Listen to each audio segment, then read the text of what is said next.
Assalamualaikum warahmatullahi wabarakatuh. Alhamdulillah, selalu kita memuji Tuhan kita Allah subhanahu wa ta'ala, Zat yang maha kuat, maha berdiri sendiri, maha melihat, maha mendengar, maha menciptakan dan memiliki serta menguasai. Dialah yang telah menciptakan semua yang di langit, semua yang di bumi, semua yang di kedalaman lautan. Tidak ada sekutu baginya dalam penciptaan, pengawasan, penyiapan semua kebutuhan, bahkan juga memusnahkan. Dialah Zat yang telah menggantungkan segala nikmat yang Dia berikan kepada kita dengan kalimat Alhamdulillah. Maka sangat wajar kalau seorang yang beriman selalu mengucapkan kalimat yang mulia ini. Juga kita panjatkan salawat dan taslim kepada satu-satunya guru, kiai, suri tauladan kita, idola setiap orang yang beriman. Yang mengikutinya pasti akan senang, tentram, bahagia, tertuntun, tahu mana yang boleh dan tidak boleh dalam kehidupan dia di dunia, dan pada saat meninggal dunia di akhirat sana akan menuju ke surga yang abadi penuh dengan kenikmatan. Dan semua orang yang mendurhakainya, membencinya, tidak mengambil ajarannya, kufur kepada apa yang diturunkan oleh Allah kepadanya, maka pasti akan susah hidupnya, tidak punya panduan hidup. Allah subhanahu wa ta'ala akan susahkan hidupnya di dunia, dan pada saat meninggal juga masuk di dalam neraka.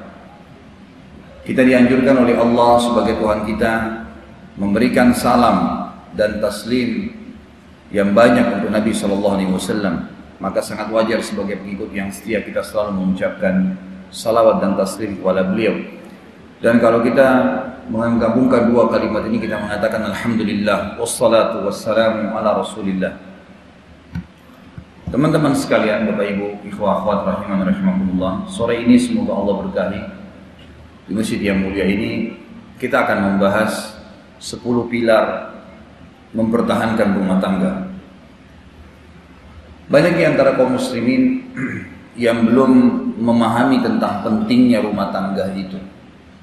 Rumah tangga dan ruang lingkup lebih luas lagi keluarga. Rumah tangga dan keluarga adalah satu rangkaian, adalah pondasi asas daripada sebuah masyarakat. Komunitas masyarakat ini akan baik bila rumah tangga dan keluarga baik, dan akan rusak bila rumah tangga dan keluarga ini rusak. Munculnya penjahat-penjahat di masyarakat, kekerasan, kekasaran, juga perampokan, pelanggaran-pelanggaran kriminal, semua beranjak daripada rumah tangga yang dasarnya memang rusak. Dan semua yang kita temukan baik di masyarakat, anggota-anggota masyarakat yang berprestasi, baik dari sisi ekonomi, berhasil memiliki perusahaan-perusahaan, usaha-usaha, juga orang-orang yang prestasinya tinggi di akademik, kuliah, menjadi dosen, mengejar status-status akademiknya sampai S2, S3, sukses. Kita menemukan orang-orang yang baik, akhlaknya baik, tutur katanya santun, suka membantu orang lain, dermawan, lahir dari rumah tangga yang sehat dan normal. Maka semua beranjak daripada sini, saudara. Makanya Islam sangat peduli dengan rumah tangga. Dari jauh-jauh sebelum membangun rumah tangga itu, dari bagaimana memilih pasangan. Bahkan ulama memasukkan dalam ilmu tarbiyah bagaimana membina rumah tangga, salah satu substansial bahasannya itu termasuk haknya anak dan akan lahirnya kader manusia yang baik bermula dari bagaimana seseorang memilih pasangan hidupnya. Dari situ Islam sudah mengajurkan atau menuntun caranya. Bagi setiap laki-laki, wasiat Nabi Muhammad SAW jelas. Tungkahul mar'atu li arba'ah. Wanita itu dinikahi umumnya karena 4 perkara. Li jamaliha, banyak orang menikahi wanita karena kecantikannya. Wali hasabiha, ada juga yang menikahi wanita karena jalur keturunannya. Wali maliha, ada yang menikahi juga karena hartanya, kekayaannya. Wali diniha, Dan ada juga yang mencari menikah dengan wanita karena agamanya. Fadfar bidzatid din taribat yadak. Dahulukan, prioritaskan, pilih yang beragama, maka hidupmu akan tentram. Semua laki-laki yang mengaku muslim, pengikut Nabi Muhammad SAW akan memilih wanita yang beragama. Beragama dalam arti kata memahami agamanya dan menerapkan dalam hidupnya. Bukan tolak ukur agama itu kalau dia sholat tapi belum tutup aurat. Bukan itu tolak ukurnya. Bukan berarti tolak ukur agama dia pakai jilbab tapi masih merokok. Bukan itu tolak ukurnya. Memang betul-betul dia seorang mukminah yang mengetahui hukum-hukum Tuhannya Allah Azza wa Jalla dan menerapkan dalam kehidupan sehari-hari.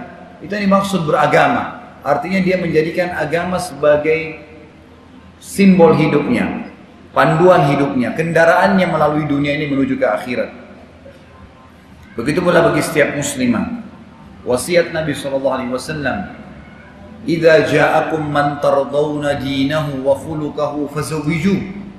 In lam taf'alu takun fitnatun fil ardi wa fasadun kabir." Kalau telah datang kepada kalian wahai kaum wanita dan walinya, ayahnya, laki-laki yang kalian tahu dan ridho agama dan akhlaknya, pemahaman agamanya, aplikasi agamanya, bagaimana sholatnya, bagaimana nutup auratnya, bagaimana pendapatannya, kerjanya di mana. Kalau seorang muslim sholat 5 waktu tapi masih bekerja di tempat yang ada ribanya, belum masuk dalam kategori itu. Kalau masih ada seorang muslim yang sholat tetapi dia masih melakukan perbuatan-perbuatan salah, masih suka menggibah, masih suka durhaka dengan orang tuanya, belum masuk dalam kategori itu. Kalau datang kepada kalian yang beriman, memang faham agamanya dan berakhlak yang baik, terima segera lamarannya. Kalau kalian nolak, maka tunggulah kerusakan yang akan terjadi di muka bumi. Berarti laki-laki dan perempuan dan tidak ada jenis kelamin yang ketiga, kita tahu manusia. Itulah Allah ciptakan laki-laki, dzakarin wa untha, kata Allah. Inna khalaqnakum min dzakarin wa untha. Kami ciptakan kalian hanya dari laki-laki dan perempuan, tidak ada jenis kelamin yang ketiga. Dan Allah sudah pandu kita untuk membangun masyarakat yang baik, beranjak daripada rumah tangga yang baik. Dan rumah tangga yang baik beranjak pertama dari bagaimana memilih pasangan yang baik. Landasannya di situ. Maka kalau seorang muslim membangun rumah tangga dari asas ini, maka dipastikan akan bahagia dengan izin Allah.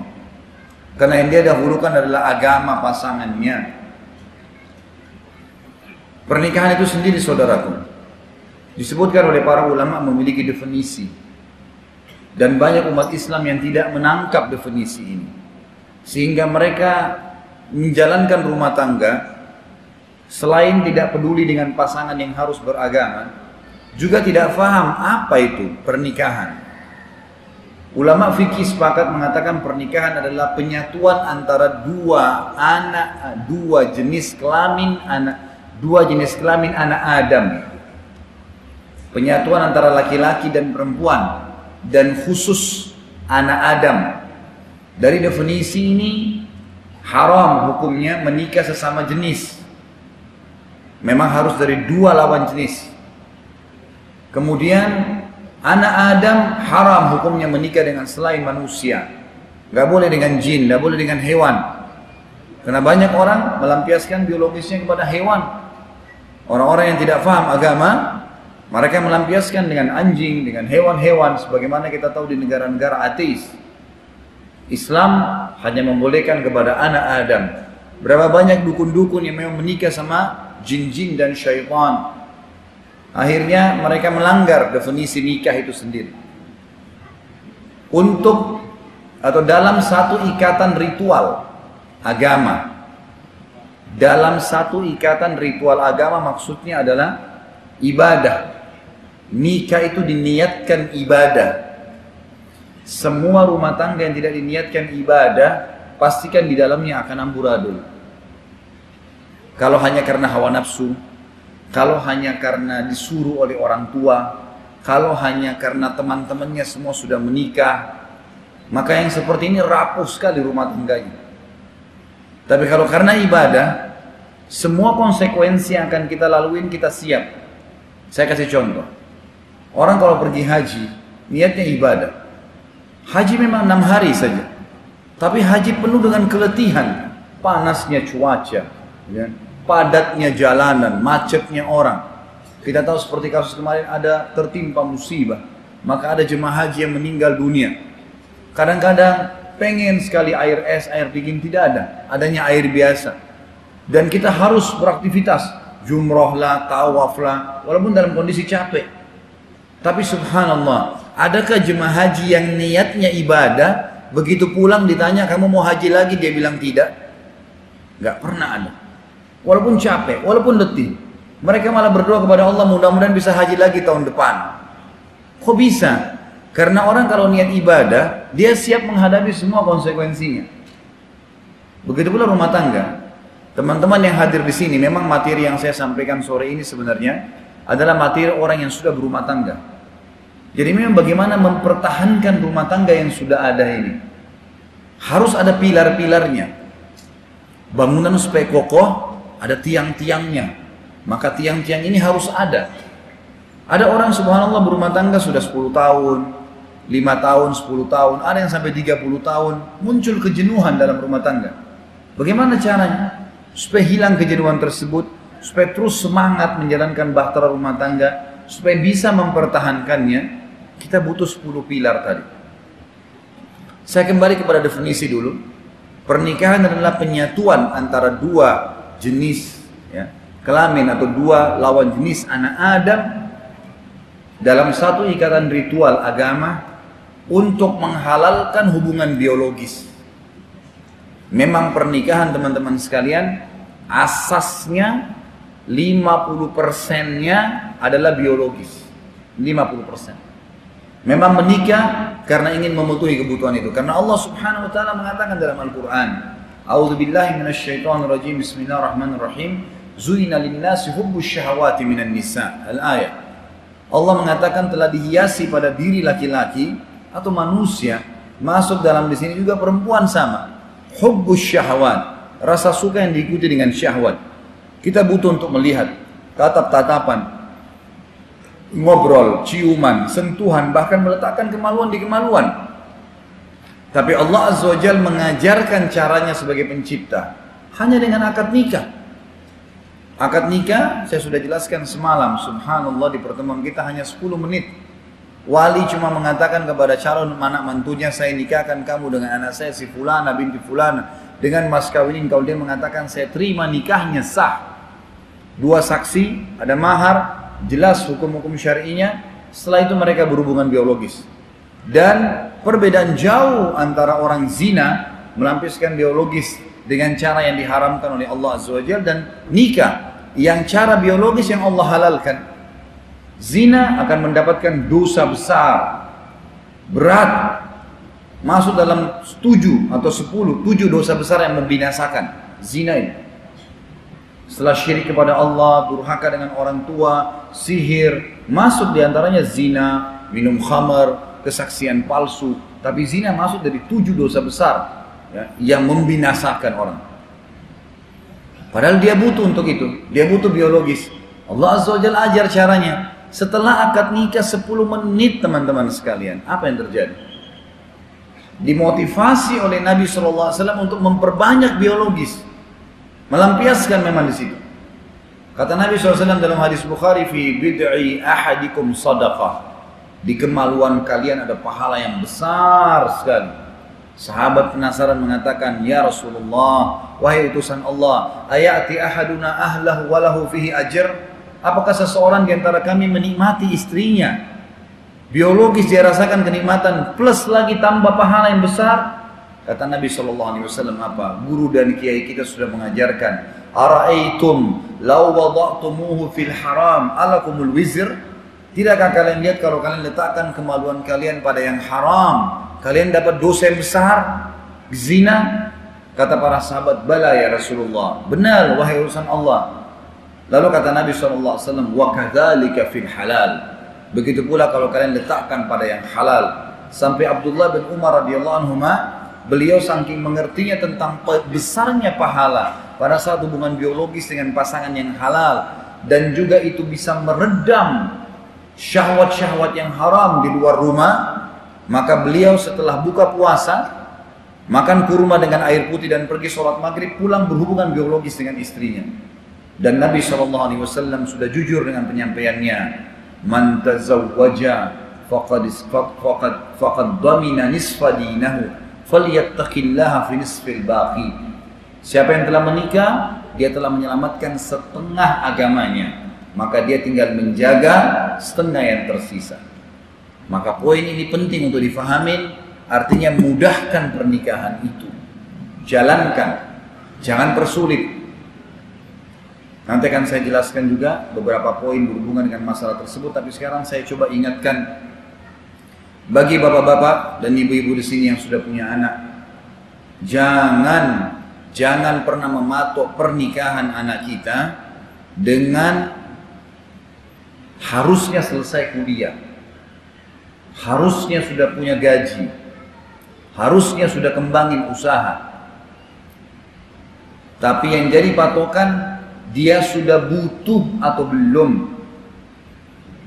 Kalau dia sudah membutuhkan biologis, kelihatan sudah tidak bisa menahan syahwatnya, maka berdosa orang tua yang menahan itu dari anak-anaknya.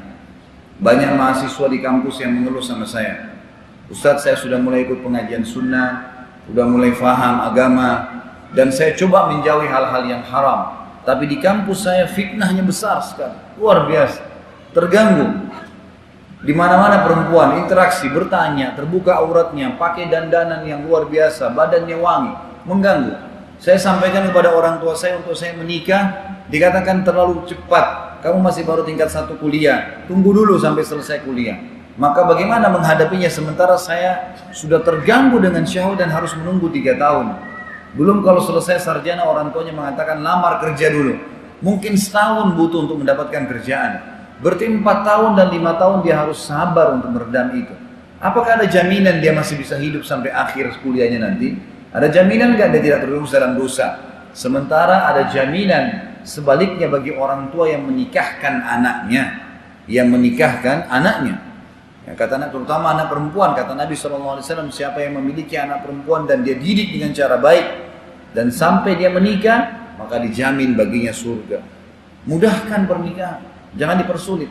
Kalau anak itu masih bisa meredam syahwatnya, orang yang masih bisa dengan akal sehatnya menjaga dirinya sampai selesai kuliah, silahkan. Tapi kalau tidak, maka patokannya bukan masalah ijazah, karena nggak dibawa ijazah di kuburan, nggak dibawa ditimbang di amal kita hari kiamat. Tapi yang dibawa adalah bagaimana pertanggungjawaban amal kita. Buka wacana ini. Berapa banyak masalah yang terpecahkan dari jemaah-jemaah saya di Jakarta pada saat saya membahasakan ke mereka. Anak-anaknya sudah bingung bagaimana cara dihadapinya. Tamat SMA sudah luar biasa, bergaulannya hal-hal yang tidak bisa diredam oleh orang tuanya. Karena orang tua sendiri tidak paham agama, nggak ada penerapan agama di rumah, maka dia, anak-anak pun jadi kacau semuanya. Bahasa saya nikahkan. Bagaimana bisa Ustaz saya nikahkan? Anaknya belum bisa berpikir, belum matang. Saya kasih ide. Bapak Ibu sekalian, lebih baik Bapak Ibu mendatangkan sepiring nasi tambahan di meja makan untuk anak mantunya. Tapi anak kita aman. Pastikan anak-anak laki-laki kalau kekanak-kanakan atau nakal, atau misalnya anak perempuan yang memang kelihatannya susah untuk dikontrol, nikahkan. Dengan izin Allah akan muncul tanggung jawab. Biarkan mereka hidup, berikan kebebasan ke rumah, sewain rumah, bantu orang tua kita, bantu. Ide-ide, bukain usaha, silahkan. Tapi kita sudah aman dari sisi hukum syar'i, dan insya Allah jaminan Nabi SAW, dia telah menyelamatkan setengah agamanya ada padanya, setengah hidupnya. Karena anak laki-laki kalau sudah mulai nakal, itu biasanya ada perempuan di belakangnya. Dan anak perempuan kalau sudah mulai nakal, maka di belakangnya ada laki-laki yang mengganggunya. Maka ini pondasi yang harus kita ketahui. Menghalalkan hubungan biologis di antara keduanya. Lalu lanjutan definisi adalah yang akan menyatukan keluarga kedua mempelai, suku, bahkan negaranya. Kalau orang sudah menikah, dia harus tahu. Bukan cuma menikah sama pasangannya, Banyak orang cemberut kalau iparnya datang ke rumahnya.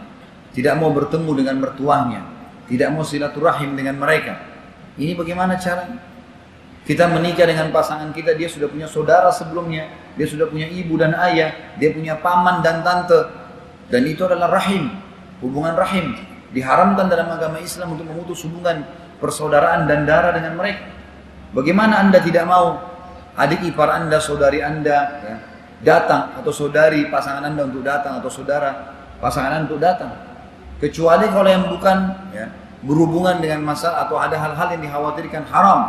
Misal seorang istri menjamu iparnya laki-laki sendirian, itu tidak boleh dalam Islam. Memang dilarang, bukan mahramnya. Tapi kalau masalah datang ke rumah ipar istri saya dengan saudari saya perempuan ketemu, sama-sama perempuan sesama jenis, mereka ketemu, mereka jalan sama-sama, mereka silaturahmi dengan ibu-ibu saya, misalnya mertua dia perempuan, maka dia akan berbuat baik. Itu pertemuan, maka itu harus terjadi. Saya bertemu dengan saudara istri saya, mertua saya laki-laki, saya akan jalan dengan mereka, pamannya saya temui, sepupunya mungkin datang, silahkan, terbuka. Maka itu silaturahim, tidak boleh sama sekali dipisahkan. Bahkan berapa banyak ya suku-suku yang jadi baik dari pertempuran mereka karena anak kepala suku sama anak kepala suku menikah, bahkan dua negara. Dan Nabi SAW bahkan menikahi Juwairiyah dari suku Bani Mustalik sampai akhirnya sukunya masuk Islam karena dinikahi oleh Nabi SAW. Jadi kita lihat di sini definisi ini penting untuk dipegangi, dan juga kita tahu bahwasanya rumah tangga itu sudah diberikan asasnya untuk dibangun. Kemudian selanjutnya untuk melengkapi pembukaan bahasan kita, menikahlah saudaraku dengan akfa. Akfa itu sepadan. Ya. Kalau Anda laki-laki di sini punya uang gaji cuma 1 juta sebulan, 2 juta sebulan, menikahlah dengan wanita yang akfa, yang memang bisa mengelola dana itu cukup buat dia. Jangan pernah menikah dengan wanita yang kosmetikanya saya sudah seluruh gaji kita, nggak bakal bisa. Ini bukan karena kasus hanya suka dengan cantiknya, kemampuan kita bisa nggak? Akfa. Orang kalau punya jenjang sekolah akademik, wajar dia mencari pasangan yang juga akademis, wajar itu, sepadan. Kalau tidak nanti tidak nyambung bahasanya, gitu kan? Tidak nyambung ide-ide rumah tangganya, wajar. Kita nggak ada sekolah, cari memang pasangan yang tidak sekolah, wajar itu. Dan bukan berarti bodoh ya, tidak. Kita kan sekarang cuma karena dikemas formal. Jangan dianggap orang kalau tidak punya ijazah SD, SMP, SMA berarti bodoh, enggak, bukan itu. Karena di zaman Nabi SAW tidak ada ijazah. Itu kan formalitas ya. Formal namanya, sekolah formal, jadi dia formalitas. Tapi itu baik, itu sangat baik, prestasi akademik sangat baik. Tapi kalau seandainya kita nggak punya, menikahlah orang yang sepadan dengan kita, gitu. Bisa sebahasa, bisa sepahaman ya, bisa sama lah ya. Itu memang dianjurkan. Kalau kita biasa-biasa saja secara fisik, jangan nikah dengan orang yang punya kelebihan fisik luar biasa, berbahaya nanti. Akan apa anggap remehan. Dan ini pernah terjadi di zaman Nabi SAW. Ada seorang sahabiat punya kelebihan fisik, lalu dia menikah dengan seorang laki-laki sahabat yang penting muslim, nikahlah dia. Subhanallah terjadi. Berjalannya waktu, si perempuan ini datang kepada Nabi SAW lalu berkata, ya Rasulullah, saya setiap kali melihat suami saya sekarang merasa saya tidak ingin melayaninya, karena saya merasa keliru memilih dia secara fisik. Bolehkah saya minta cerai? Kata Nabi SAW, kau siap kembalikan maharnya? Kata dia, saya siap ya Rasulullah. Maka perempuan tersebut mengembalikan maharnya. Terjadi hal yang tidak diinginkan, karena bentrok sekali secara fisik kan. Jadi kita juga harus akfa di sini, sepadan di situ ya. Bagaimana sepadan? Jadi di sini kita harus memahami 3 poin ini. Memilih pasangan dengan kriteria agama yang didahulukan, memahami definisi daripada pernikahan sehingga kita menjalaninya tahu ini adalah perintah agama, dan mana yang boleh dan mana tidak boleh dari pernikahan. Tadi laki-laki dan perempuan, kemudian dari anak Adam dalam ikatan ritual agama ya, dia adalah perintah agama Islam. Sekarang bapak-bapak ibu yang hadir di sini kalau sudah menikah, awal niatnya hanya karena suka, hanya karena disuruh oleh orang tua, hanya karena lingkungan, teman-teman semua sudah menikah, ubah niatnya. Memang niat saya karena ini ibadah. Allah perintahkan dan ulama mengatakan ibadah yang diperintahkan oleh Allah yang paling besar pahalanya rumah tangga. Karena dia paling panjang, gitu kan. Bisa bertahun-tahun tuh. Bertahun-tahun ada orang sampai 50 tahun, 70 tahun Masya Allah mempertahankan rumah tangganya. Mempertahankan dalam ibadah itu namanya. Ibadah, gitu kan. Bahkan ada ceramah saya di YouTube kalau antum sempat lihat judulnya Jalan Tol Menuju ke Surga. Rumah tangga tuh jalan tol. Jalan tol luar biasa, mulus. Sedikit bayar mahar, jalani sudah. Suami berikan nafkah kepada istrinya, nafkahnya pahalanya paling besar. Memberikan pendidikan, menaungi anak-anak yang lahir kader umat, amal jariah. Si perempuan tinggal layani suaminya, tinggal urus rumahnya, masak, ya, urus rumahnya, cuci baju suaminya, aman, meninggal masuk surga. Jalan tol luar biasa. Maka mestinya orang fahamin masalah ini. Kemudian tadi yang saya bilang, poin yang ketiga adalah bagaimana kita menikah dengan akfa, menikah dengan orang yang sepadan. Jadi kalau teman-teman menemukan ada yang bukan sepadan dengan dia, wajar sering terjadi bentrok. Maka solusinya kalau sudah terlanjur menikah adalah bagaimana kita meningkatkan skill kita menyamai pasangan. Itu baru bisa. Misal kalau pasangannya seorang profesor di kampus, dia nikah dengan orang yang tamatan SMP, nggak bisa. Ini nggak nyambung ini. Ini selalu pakai kosakata akademik, ini pakai bahasa biasa, bahasa pasaran, nggak bakal nyambung. Harus dia cari memang orang juga yang punya pendidikan, yang bisa. Kalau tidak, maka dia meningkatkan skill istrinya dengan mengikutkan keterampilan rumah tangga, keterampilan apa yang dia inginkan diikutkan, sehingga bisa sepadan dengan dia. Tidak harus tamat kampus, tapi dia memberikan didikan seperti apa yang dia inginkan. Itu baru bisa, kalau enggak sulit. Baik, ada 10 pilar teman-teman sekalian akan saya bahas pada sore ini yang berhubungan dengan rumah tangga ini. Dan ya, pilar ini tidak boleh satu pun lepas, harus ada satu sama yang lain. Yang pertama, rumah tanggamu ibadahmu, maka ikhlaskan niatmu karena Allah. Itu dulu. Bangun rumah tangga kita di asas niat ibadah. Harus. Kata Nabi SAW, an-nikahu sunnati, faman ragiba an sunnati falaysa minni. Nikah adalah bagian dari sunnah. Siapa yang menolak sunnahku, bukan dari golonganku. Niatkan menjalankan sunnah Nabi SAW, bukan karena yang lainnya. Dijalankan ibadah itu, jalankan rumah tangga karena ibadah kepada Allah SWT. Ikhlaskan niat untuk itu. Dan saya sudah jelaskan tadi, ya, secara global apa kira-kira yang dimaksud dengan masalah ibadah. Yang kedua, ini pilar pertamanya karena ibadah. Ikhlaskan niat untuk itu. Orang subhanallah yang bangun karena ibadah ini, kalau bahasa saya ya, tidak rewel. Dia tidak rewel. Orang yang banyak rewel itu bukan karena ibadah niatnya. Karena ini berbangga-bangga di masyarakat, ingin bangga sama teman-temannya, gitu kan. Nih saya punya begini, nih saya punya begini. Sudah bukan niat ibadah. Sama dengan orang bangun masjid, gitu kan, berbangga-bangga. Atau orang sholat membangga-banggakan ibadahnya pada yang lainnya. Sama. Ini istri saya begini, ini suami saya begini, membangga-banggakan di depan orang lain. Sama dia sedang memamerkan ibadahnya. Nggak boleh. Bahkan Nabi SAW melarang secara mutlak menceritakan apapun yang merupakan kelebihan pasangan, apalagi dalam biologis. Kata Nabi SAW habis sholat subuh kepada para sahabat, bisa saja atau mungkin saja ada orang-orang di antara kalian yang menceritakan apa yang sedang dia lakukan dengan pasangannya. Maksudnya adalah biologis diranjam. Lalu Asma binti Abi Yazid radhiyallahu anha berkata, benar ya Rasulullah, kaum perempuan melakukan, kaum laki-laki melakukan. Mereka saling menceritakan tuh kelebihan-kelebihan pasangan dan kekurangannya. Kata Nabi SAW, jangan lakukan itu. Karena perumpamaannya seperti syaitan laki-laki yang ketemu dengan syaitan perempuan di jalanan, lalu dia menzinainya, kemudian orang-orang semua melihatnya. Dilarang, gitu kan? Berarti nggak boleh di sini mengekspos sembarangan dalam rumah tangga karena masalah ibadah harus dijaga. Allah berikan antum sini laki-laki kelebihan, masya Allah, istrinya punya kelebihan fisik, istrinya melayani biologis yang baik, mau masak yang baik, sudah, alhamdulillah, cukup buat antum saja, nggak usah dipamer. Kalau kumpul sama teman-teman nih, hari mana begini, istri anak begini, dibangga-banggain. Kira-kira, kalau istrinya teman-teman antum nggak seperti itu, apa yang akan dipermainkan syaitan di pikirannya? Dia salah satunya akan terpikir untuk mengganggu istri antum. Banyak rumah tangga terganggu gara-gara itu.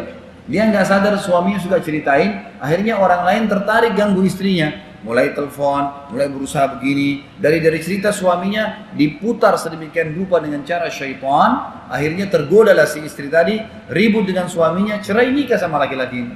Akhirnya jadi kacau. Di rumah tangga yang kedua pun kacau balik. Ada kasus begitu di Jakarta, mau kembali sama suami awal sudah nggak mau suaminya. Udah masalah, sudah disentuh semua orang lain dan seterusnya. Jadi panjang. Begitu juga perempuan. Allah berikan suami, Masya Allah, punya kelebihan fisik, mungkin wangi, mungkin melayani biologisnya sampai dia puas. Alhamdulillah, syukuri, tutupi, udah. Jangan diceritain, karena kalau diceritain sama akhwat yang lain, dan suami akhwat itu tidak begitu, apa yang terjadi? Wajar dia akan ganggu suaminya orang ini. Hikmah syar'i yang luar biasa. Jadi jadikan rumah tangga itu ibadah, dan ibadah salah satunya dirahasiakan. Rumah tangga punya wilayah haram namanya. Wilayah haram itu wilayah yang tidak boleh ada orang lain masuk di situ. Jangankan orang lain, orang tua saja tidak boleh mencampuri rumah tangga anaknya. Ya, anak kita kalau sudah menikah, nggak boleh kita campurin lagi. Kecuali mereka datang minta saran. Kalau tidak biarin, suka dukanya biarin dijalani sama dia. Pilar yang kedua, anggota keluargamu, aset amal jariyahmu, dan kunci surgamu. Ini penting sekali. Anggota keluargamu, aset amal jariyahmu, dan kunci surgamu. Suami tinggal melakukan yang terbaik buat istrinya saja. Apa saja yang dia bisa lakukan? Kata Nabi SAW, semua yang kamu lakukan akan dinilai pahala oleh Allah sekecil apapun. Sampai sepotong daging atau roti yang kau letakkan di mulut istrimu. Itu istri, aset amal jariyah. Aset amal jariyah. Kejar amal jariyah dari dia. Kejar surga di istri kita itu. Apapun yang bisa menyenangkan hatinya, apapun yang bisa kita pandu supaya sholatnya benar, supaya dia lakukan puasa, supaya dia bakti sama orang tuanya, supaya dia ikut di majelis taklim, supaya dia didik anak-anak kita menjadi baik. Semua aset amal jariyah. Semua aset amal jariyah. Begitu pula suami, begitu pula istri. Suaminya ini adalah aset bagi dia. Aset amal jariyah yang luar biasa. Tinggal layanin, bersihin bajunya, ya, masain buat dia, didik anaknya. Mungkin kalau sakit, pegal, dipijetin, hanya itu. Sudah selesai. Meninggal masuk surga. Kalau suami tadi saya kasih contoh misalnya hadis Nabi SAW sederhana. Bunyinya dalam hadis Abu Daud, ma wudi'a ta'amun illa wada'allahu fihi barakah. Tidak ada makanan yang diletakkan dengan niat menghidangkan kecuali pasti ada berkahnya. Berkah maksudnya adalah akan menjadi bagian dari tubuh orang itu.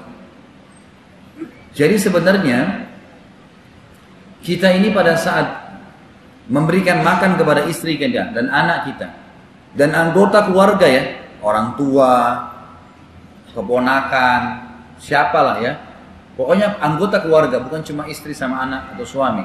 Di sini saya bilang keluargamu ya, anggota keluargamu sebenarnya aset di sini, aset amal jariyah. Semua itu apapun yang mereka makan, maka akan ada bagian makanan tersebut menjadi berkah anggota tubuhnya. Maka selama itu ada di tubuhnya dan selama dia beraktivitas akan dapat pahala. Saya sekarang ini ceramah di mana-mana, alhamdulillah. Semoga Allah ikhlaskan niat. Ceramah di sana sini sampai alhamdulillah hari ini diundang di Surabaya seperti ini. Setiap saya ceramah 2 jam, tadi pagi juga ceramah 2 jam. Orang tua saya panen pahalanya. Saya tumbuh daging saya, teman-teman sekalian, dari susu ibu saya, ASI ibu saya. Semoga Allah merahmati beliau, sudah meninggal dunia. Dan ayah saya juga dari hasil nafkahnya, berikan makanan, berikan susu, berikan apa, pakaian saya dari kecil, didik saya masuk ke sekolah, dibiayai, bayar sekolahnya. Saya tumbuh besar dari sebuah itu. Maka apapun aktivitas saya, mereka akan panen pahalanya. Begitu pula antum nanti dengan anak-anak antum ke bawah. Begitu pula antum pada saat dengan istri antum. Istri kita di rumah, udah dikasih uang, nafkah bulanan. Dia beliin makanan, lalu dia masak. Bukankah dia terlibat dalam masakan tersebut? Suami terlibat di sini dengan uang untuk membeli makanan, si istri terlibat dengan menghidangkannya, memasaknya, buahnya mungkin dipotong, kopinya mungkin diaduk. Semua ada keterlibatan. Masuk ke tubuh suaminya, maka akan dapat pahala. Bukankah suami pada saat capek dan dipijitin oleh istrinya, kemudian dia semangat lagi kerja cari nafkah, jadi dia lagi sehat, atau dia lagi sakit dilayanin. Bukankah diberikan obat, dirawat? Bukankah nanti pada saat sehat, sebabnya salah satunya setelah Allah SWT adalah baiknya rawatan si istri tadi? Suaminya kembali aktivitas, selama dia beraktivitas dia dapat pahala. Bahkan kadang-kadang saya katakan, teman-teman sekalian, jangankan kita bicara masalah rumah tangga. Antum kalau lihat mau jalan nih, ada mobil mau lewat. Jangan jor-joran, jangan paksain diri untuk tidak kasih jalan. Niatkan ikhlas kasih dia jalan. Insya Allah selama dia jalan duluan, ketujuannya antum dapat pahalanya. Karena antum sudah niat mendahulukan dia. Dalam Islam memang begitu. Niat baik itu akan diberikan balasan. Mengalah, jadi kan? Tunggangi semua di sekitar kita itu untuk menjadikan dapat pahala. Anak-anak begitu. Saya sekarang bisa jalan, antum juga kalau sudah punya anak. Anak-anak itu teman-teman sekalian aset amal jariah terbesar. Coba ajar dia jalan. Kita cuma sebagai orang tua ajar jalan, pegang tangannya, ajarin cara melangkah.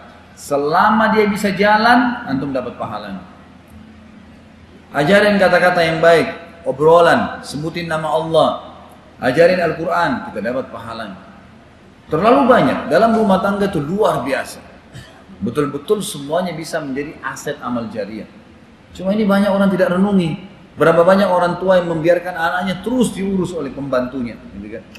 Bukan tidak boleh pakai baby sister, bukan tidak boleh ya mereka menggunakan pembantu. Nabi SAW pakai, tapi jangan dibiarkan semuanya. Kita juga harus dapat pahala di situ.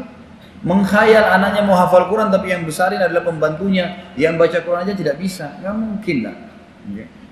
Harus tidak terlibat di situ. Itu aset amal jariah yang luar biasa dan kunci surga itu. Saya sarankan begini, Bapak Ibu sekalian, bapak-bapak di sini dan ibu-ibu, jadikan pasangan Anda tanda kutip ya boneka yang Allah titipkan. Ini istrimu ya, kasih dia uang, nafkah, berikan dia makanan, pakaian, tempat tinggal semampumu. Kata Allah, karena saya nanti akan kasih kamu balasan, pahala dan masuk surga. Karena Nabi SAW mengatakan kan, dinar yang kau infakkan di jalan Allah, dinar yang engkau berikan untuk orang fakir miskin, dinar yang engkau berikan untuk membebasin budak, dan dinar yang engkau berikan kepada anak istrimu. Kalau karena Allah, itu paling besar pahalanya. Berarti Allah Subhanahu Wa Taala sebenarnya, kalau bahasa saya yang lain begini, lebih memahami. Saya sama istri saya sebenarnya sedang menjadi pegawai. Pegawai di sebuah perusahaan namanya rumah tangga. Pemilik perusahaan ini adalah Allah Subhanahu Wa Taala, pencipta langit dan bumi. Saya sama istri pegawai. Status saya adalah seperti kalau perusahaan direktur misalnya. Baik, saya sebagai suami, ada istri sebagai istri statusnya. Lalu Allah Subhanahu Wa Taala menugaskan masing-masing. Lakukanlah ini 1, 2, 3, 4, 5. Ini kewajiban kamu. Kamu akan dapat 1, 2, 3, 4, 5. Ini sebagai suami. Pada istri juga begitu. Ini suamimu ya. Ini saya titipkan. Kalau suami tadi berikan nafkah istrimu, berikan kemampuan makanan, minum, rumah sekali karena saya akan balas dengan surga. Istri juga begitu. Ini suamimu ya, tanda kutip seperti boneka dititip. Ini suami kau, layani biologisnya, cuci bajunya, besarkan anaknya, masak buat dia. Karena saya akan balas kamu dengan surga. Semua orang yang niatnya seperti itu, maka pasti hidupnya akan tenang. Karena dia tahu ini adalah aset amal jariahnya.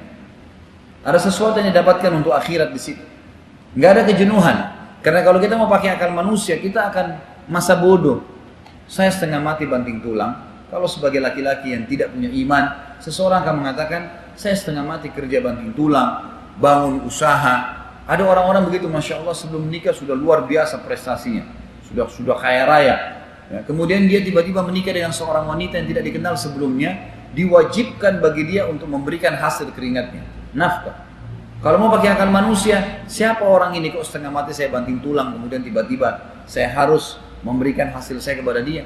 Kalau secara akal manusia, tapi hukum Allah berbeda. Hukum Allah Azza wa Jalla berbeda. Jadi kan, hukum Allah berbeda. Allah Subhanahu wa taala menyuruh kita menjadikan mereka sebagai aset amal kita. Begitu pula istri, bisa mengatakan dia hidup di rumah ayahnya, mungkin Allah berikan dia ayah Masya Allah yang penyayang, memenuhi semua kebutuhannya. Begitu dia nikah dengan seorang laki-laki yang tidak dikenal sebelumnya, mungkin keadaan ekonominya atau fisiknya kurang, tidak seperti ayahnya. Maka apa yang harus terjadi? Dia akan mengatakan pasti, siapa orang ini? Saya cucikan bajunya, saya masakkan buat dia, di rumah saya selalu pakai pembantu, di rumah dia saya tidak pakai pembantu, dan segala macam. Tapi kalau pikiran manusia begitu. Cuma kalau kita berpikir dengan cara agama lain, kita akan tahu ini aset amal jariah buat saya nih. Saya akan melayani dia karena Allah Subhanahu wa taala. Anak kita pada saat lahir, kita nggak bisa milih anak tuh. Keluar laki-laki atau perempuan, kulitnya mau warna apa, paras wajahnya seperti apa, nggak bisa kita milih. Saya mau alis begini, kalau kita bisa ukir sebelumnya mungkin lain, ini nggak bisa. Keluar cacat, sehat, putih, hitam, apapun keadaannya, anak kamu ternisbatkan kepada kamu. Maka hukumnya adalah berikan dia nafkah, besarkan dia, didik dia. Karena saya kata Allah, kau akan dapat surga nanti. Jadi semuanya begitu. Orang tua kita, pernahkah kita bisa milih orang tua? Nggak bisa. Lahir dari ibu itu.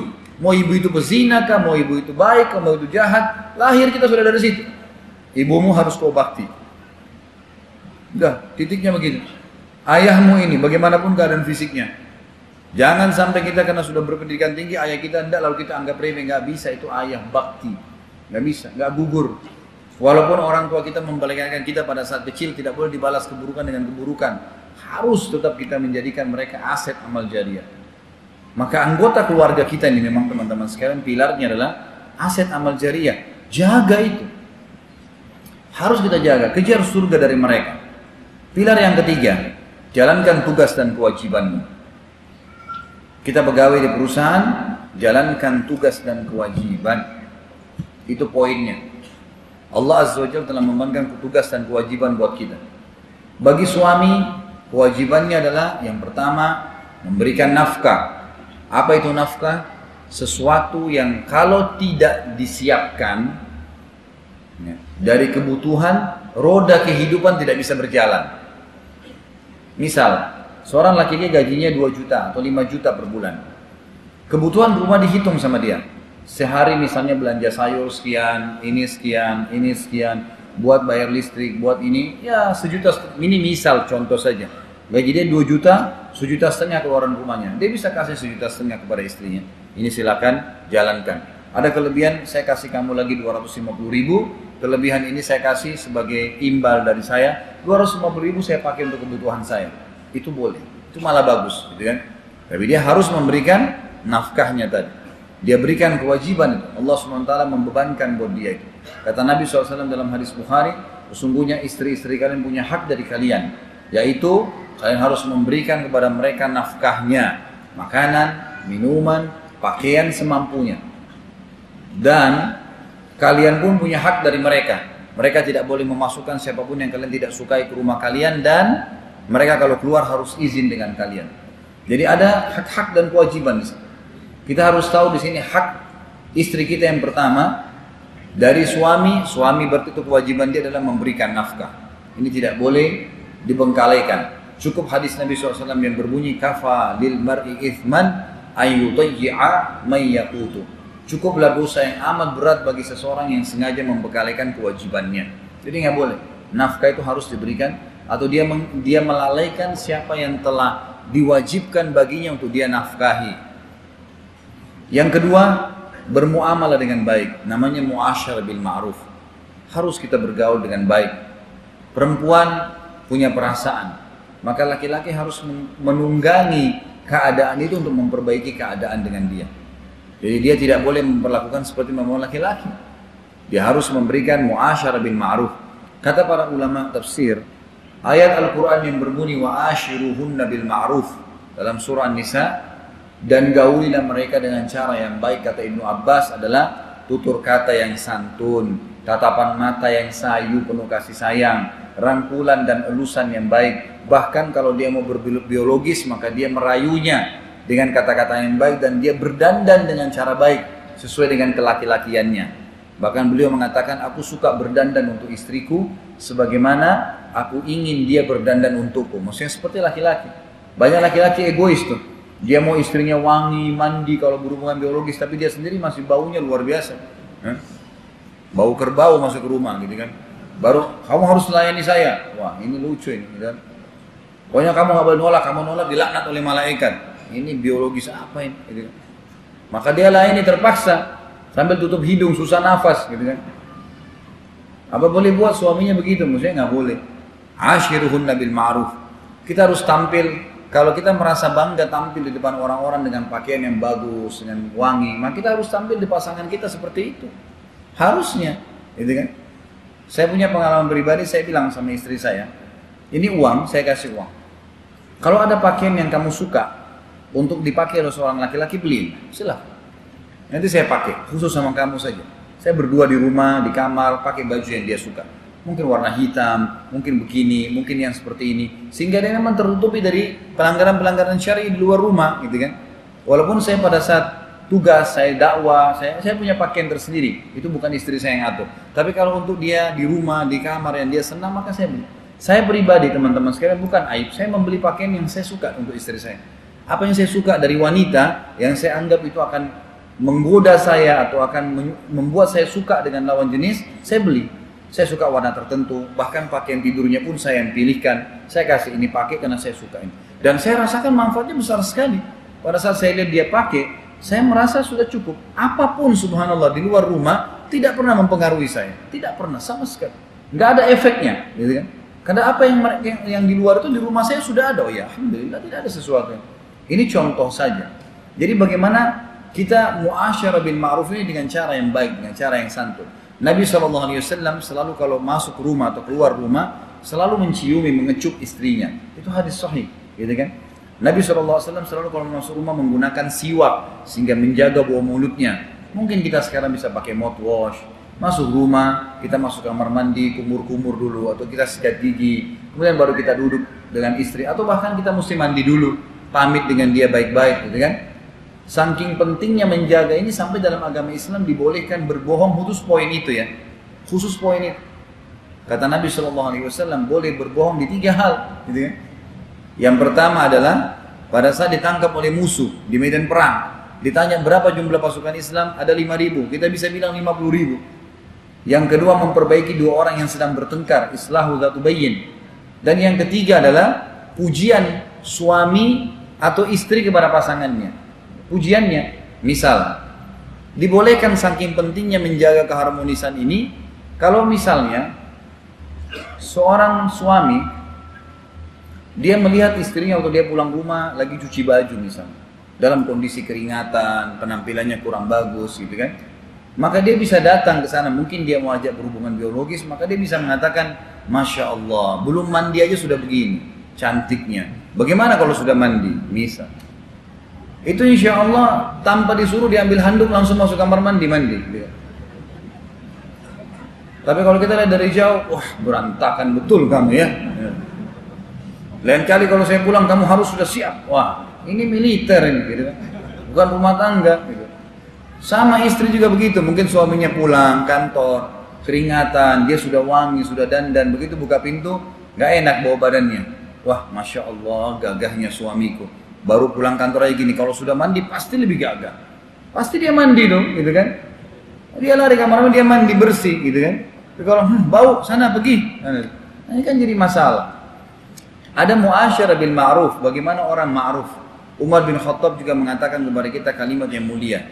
Kami, para laki-laki, kalau di luar rumah kami seperti singa yang siap menerkam musuhnya, gitu kan? Di kancah peperangan, di medan perang. Ya, kemudian di tempat mencari nafkah kita menagih utang, mungkin panas-panas ngantar jenazah. Jadi memang tantangannya berat di luar. Dan pada saat kami pulang ke rumah kami kembali seperti anak kecil, bercanda, ketawa, hibur diri kita dan juga kepada istri kita. Jangan masuk ke rumah tegang, gitu kan? Semua dahinya bergaris, karena selalu tegang di rumah tangganya. Harus masuk dalam muasyarah bil ma'ruf. Dan ini masuk dalam perkataan tadi. Ini haknya istri ya. Haknya istri itu antum bercanda, gitu kan? Kata Nabi SAW, tidak termasuk dalam lagu. Lagu itu membuang sia-sia. Adalah seseorang yang mengurus tunggangan perangnya, udah perang yang dia pakai berperang dirawat sama dia, dengan bercandanya seorang suami pada istrinya. Masuk seperti disamakan dengan orang yang ngurus pasukan tunggangan perangnya tuh, nggak masuk sia-sia. Padahal kan Nabi SAW sudah mengatakan semua di muka bumi ini dilaknat oleh Allah Subhanahu Wa Taala. Tapi masuk dalam di sini adalah tidak masuk kalau suami begitu, bercanda, ngobrol, gitu kan. Berikan waktu itu muasyarah bil ma'ruf, teman-teman. Antum kalau pulang dari kerja, sudah tahu berjam-jam tinggalkan istri, maka istri mungkin sudah nunggu berjam-jam juga di rumah. Begitu tiba akhi, saudaraku, masuk rumah dengan senyum, salam dengan baik, peluk, mungkin kecup keningnya, kemudian taruh dulu tas antum, duduk di sebelahnya, sebelum minta makanan, sebelum rewel menilai rumah yang berantakan, panggil dulu, rangkul dia, ngomong baik-baik, gitu kan? Apa yang kamu lakukan hari ini? Biarin dia cerita apapun yang sedang dia hadapin, setengah jam, 1 jam biar dia cerita. Saya kalau pulang ceramah kadang-kadang saya bawa laptop saya tahu dari pagi sampai malam, istri saya sudah nunggu. Saya kasih taruh tas laptop saya, lalu saya duduk, saya panggil dulu dia, gimana tadi? Apa yang kamu lakukan? Udah dia cerita deh, ini panjang lebar, setengah jam, 1 jam, udah habis semua unek-uneknya. Jadi yang 8 jam dia nunggu selesai dalam setengah jam, gitu kan? Udah selesai disampaikan semua, udah habis plong dia, udah disampaikan masalah-masalahnya. Saya seperti hadir 8 jam bersama dia tadi. Subhanallah, tanpa saya bilang, tiba-tiba, oh iya kak, mau makan? Ya silakan makan juga sudah enak, lain, gitu kan? Muasyarah bil ma'ruf. Coba dengan ma'ruf, gitu kan? Walaupun kita capek memang. Ya, itu termasuk dalam hal muasyarah bil ma'ruf yang diperintahkan dalam agama kita. Itu hak ya, haknya istri kita. Jadi yang pertama nafkah, yang kedua muasyarah bil ma'ruf, yang ketiga biologis. Hati-hati, syaitan nanti akan ada poin setelahnya, selalu membuat segala sesuatu di rumah tangga itu kejenuhan, bosan. Orang subhanallah pada saat pacaran yang haram, dia semangat mau menyentuh pasangannya, mau mencium pasangannya walaupun tidak sikat gigi, gitu kan. Tapi dengan istrinya yang sudah dandan, sudah wangi, nggak mau disentuh, lihat aja enggak. Ini syaitan. A'udzubillahi minasyaitonirrajim, harus dilawan. Gitu kan. Kalau ngomong sama orang yang baru dikenal, lembutnya luar biasa. Lalu sama istrinya, iya sudah, assalamualaikum, tutup. Iya sayang, kenapa? Ngomong yang baik, panggil dengan kata-kata santun, gitu kan. Baik, sudah selesai ya udah. Kalaupun darurat, maaf ya, ini buru-buru ada acara ini. Oh iya sudah. Jadi penting sekali untuk itu. Ini termasuk hubungan biologis harus dimulai dengan cumbuan. Kata Nabi SAW, bukan dari golonganku orang yang tidak memulai dengan cumbuan. Gitu kan? Nabi SAW larang seseorang itu langsung menggauli istrinya begitu saja. Ini tidak dibolehkan. Ngobrol, tatap, matanya, alisnya, puji sesuatu yang memang royal dengan pujian. Itu penting, ya. Itu semua penting, royal dengan pujian, sering memuji-muji kelebihan-kelebihan yang ada. Kemudian kira-kira bagaimana cara kamu sekarang ini untuk melayani saya? Apa adanya kita bicara memang. Kira-kira apa yang kamu programin nih? Kamu niat apa nih sekarang? Biologisnya kita mau seperti apa? Itu hal-hal yang positif suami istri kita bahasakan. Jadi akhirnya ada sesuatu yang kita programkan ke depan. Oh iya nanti saya mau begini, oh iya nanti saya begini. Atau programin. Nanti sekarang kamu yang pilih, terserah kamu mau seperti apa dalam biologisnya. Nanti ke depannya saya besok yang milih ya, dan seterusnya. Diprogramin, diplanningin, kasih hadiah sesuatu, bunga kah, permen kah, gitu. Apa saja, gitu kan? Apa saja. Sesuatu yang luar biasa. Saya pernah punya pengalaman bawa 2 buah permen kecil. Saya biasa kalau pulang bawa sesuatu makanan atau apa. Satu waktu saya nggak punya apa-apa. Saya mampir di satu toko, saya beli 2 permen kecil. Lalu saya bawa, saya bilang sama istri saya punya sesuatu buat kamu. Oh sudah gembira dia. Ini dia nggak tahu kalau permen ini, dikira emas gitu kan. Tapi saya bilang subhanallah, wanita terbawa perasaan gitu kan. Lalu saya mengatakan, saya bawa sesuatu ini yang saya bisa dapat dan ini nilainya luar biasa bagi saya. Saya keluarin permen nih, kamu satu saya satu. Kita buka makan permen sama-sama. Ada senyum dia senang, ketawa gitu kan. Muasyarah bil ma'ruf, coba baik-baik lah gitu kan. Jangan hadapi perempuan seperti menghadapi tukang yang sedang bekerja keras atau sedang tidak mengerjakan pekerjaannya dan seterusnya. Biologis harus dilayani dengan baik dan banyak hadis Nabi SAW yang berhubungan dengan ini. Disuruh memulai dengan cumbuan, kemudian juga Nabi SAW mengatakan kalau kalian sudah berada di antara 4 pahanya, maka berijtihadlah. Itu banyak hadis tentang masalah biologis ya. Insya Allah mungkin di pertemuan akan datang, di besok saya akan menjelaskan panjang lebar masalah biologis dalam Islam, dalam materi manajemen rumah tangga Islami. Tapi memang itu disuruh kita, jadi boleh antum mengkonsumsi madu, mengkonsumsi herbal untuk obat kuat, itu dibolehkan selama halal, silahkan. Itu halal, boleh, bahkan dianjurkan karena dimotivasi. Hubungan biologis dalam Islam pahalanya sama, kadar besarnya seperti orang berzina, maka rutin dikerjakan sebuah perintah dalam agama, gitu kan? Bahkan ulama mengatakan tentang masalah pernikahan, bahwasanya sehatnya pernikahan itu adalah berhubungan biologis sehari sekali. Walaupun secara medis itu dibahasakan sepekan sekali kalau secara medis, tapi kalau secara agama tidak. Memang sehari sekali itu dianjurkan, gitu kan? Minimal dilakukan adalah sepekan sekali pada hari Jumat, karena sunnahnya menggabungkan antara mandi Jumat dengan mandi junub. Ya, sebagaimana hadis Nabi SAW, siapa yang tiba hari Jumat dia mandi junub. Ya, mandi Jumat seperti mandi junub, maksudnya mandi junubnya dia berhubungan biologis dulu kalau dia punya pasangan, kemudian yang halal tentunya. Kemudian baru dia memakai bajunya yang terbaik, dia memakai wangi-wangian yang terbaik, menyisir rambutnya dengan baik, lalu dia ke masjid dan dia tidak melangkahi pundak orang-orang yang sudah terlanjur ada di depan, lalu dia sholat dan dicatatkan baginya tahiyat masjid, kemudian dia dengarkan khatib imam pada saat menyampaikan, lalu dia sholat Jumat, kecuali akan diampuni dosa-dosanya yang telah lalu. Nah. Jadi masalah biologis memang hal yang penting untuk diperhatikan, dan boleh antum membaca buku-buku, diantaranya ada buku yang bagus, judulnya Mahkota Pengantin. Ini kalau tidak salah terbitan Pustaka Tazkiyah yang saya referensikan, bisa dibaca, ada bab khusus membahas masalah itu. Kemudian termasuk hak yang istri yang keempat adalah pendidikan. Bagaimana kita memberikan pendidikan yang baik. Dan ini Allah katakan dalam surah Tahrim, surah nomor 66 ayat 6. A'udzubillahi minasyaitonirrajim. Ya ayyuhalladzina amanu qu anfusakum wa ahlikum nara waquduha an-nas wal hijarah 'alaiha malaikatun ghiladun syidad la ya'sunallaha ma amarahum wa yaf'aluna ma yu'marun. Hai orang-orang yang beriman, selamatkan diri kalian dan keluarga kalian dari api neraka. Bagaimana caranya? Dengan didikan, dengan menetapkan hukum-hukum mana yang boleh menurut Allah dan mana yang tidak boleh. Didik istri masalah itu. Ini kewajiban kamu, ini hak kamu. Ini kewajiban kamu, ini hak kamu. Yang bahan bakarnya neraka itu, ya, selamatkan diri kalian dan keluarga dari api neraka yang bahan bakarnya dari manusia dan batu, dan dijaga oleh malaikat-malaikat yang keras, tegas, gitu kan, kasar, dan tidak pernah melanggar apa yang Allah perintahkan dan tidak pernah juga tidak pernah menolak apa yang Allah titahkan. Jadi selalu diperintahkan, selalu menjalankan apa yang Allah perintahkan. Tapi yang jelas saksinya adalah kita harus menyelamatkan diri kita dan keluarga dari api neraka. Ini kata ulama adalah bab pendidikan, mendidik, menyampaikan mana yang boleh, mana tidak boleh. Nabi SAW mendidik para istrinya. Misal pada saat Aisyah radhiyallahu anha, pada saat menggantung gorden yang ada gambarnya, ya, gambar makhluk hidup, maka Nabi SAW masuk dan berubah raut wajahnya. Kata Aisyah, saya mengetahui Nabi SAW tidak suka sesuatu dari raut wajahnya. Maka saya berkata, kenapa ya Rasulullah? Kata Nabi SAW, rumah yang tidak, wahai Aisyah, rumah yang di dalamnya ada makhluk gambar atau patungnya tidak akan dimasuki oleh malaikat. Maka Aisyah pun menurunkan itu. Aisyah pun menurunkan hal tersebut. Ini kurang lebih yang merupakan hak istri yang saya simpulkan, yang merupakan kewajiban suami. Ini kewajiban antum. Sementara istri berputar di masalah pertama, ketaatan dan pelayanan. Bagaimana dia mentaati suaminya, melayani suaminya, semua karena Allah SWT, selama bukan hal yang haram. Selama bukan yang haram. Dan ini disebutkan dalam sebuah hadis, misalnya, kata Nabi SAW, wanita manapun yang sholat 5 waktu, gak disebutin sholat sunnahnya. Dan berpuasa wajibnya, Ramadan, tidak disebutkan puasa sunnah.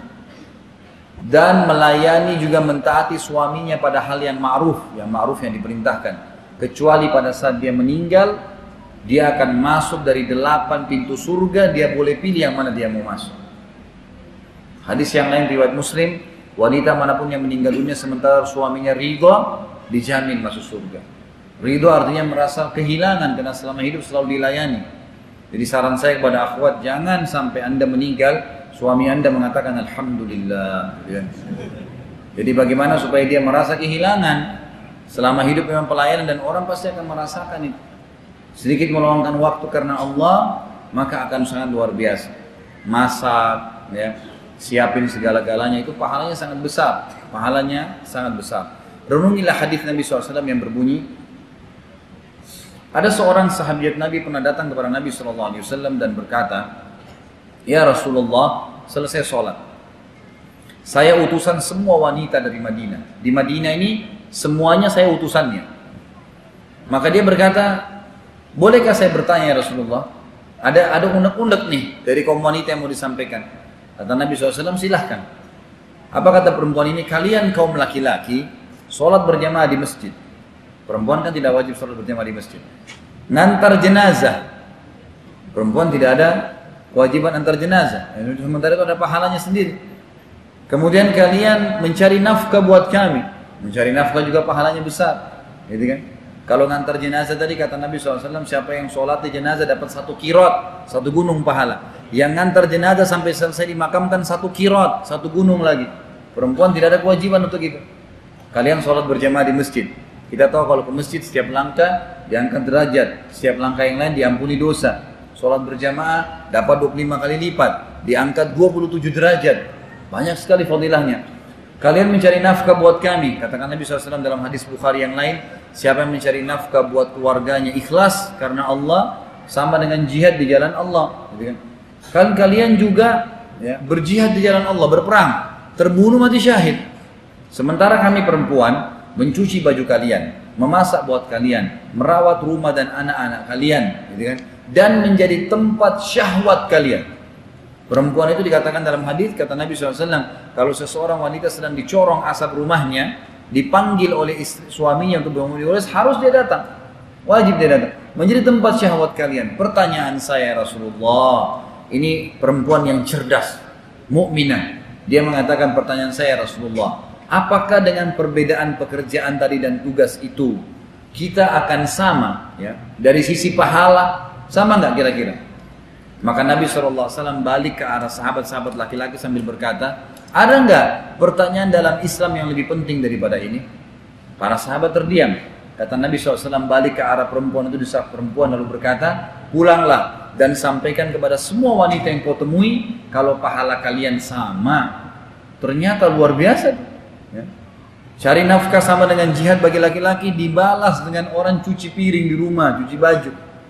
Menjaga anak, mendidik anak sama dengan laki-laki itu berjihad di jalan Allah Subhanahu wa taala. Jadi berimbang, pahalanya sama. Cuma beda tugas.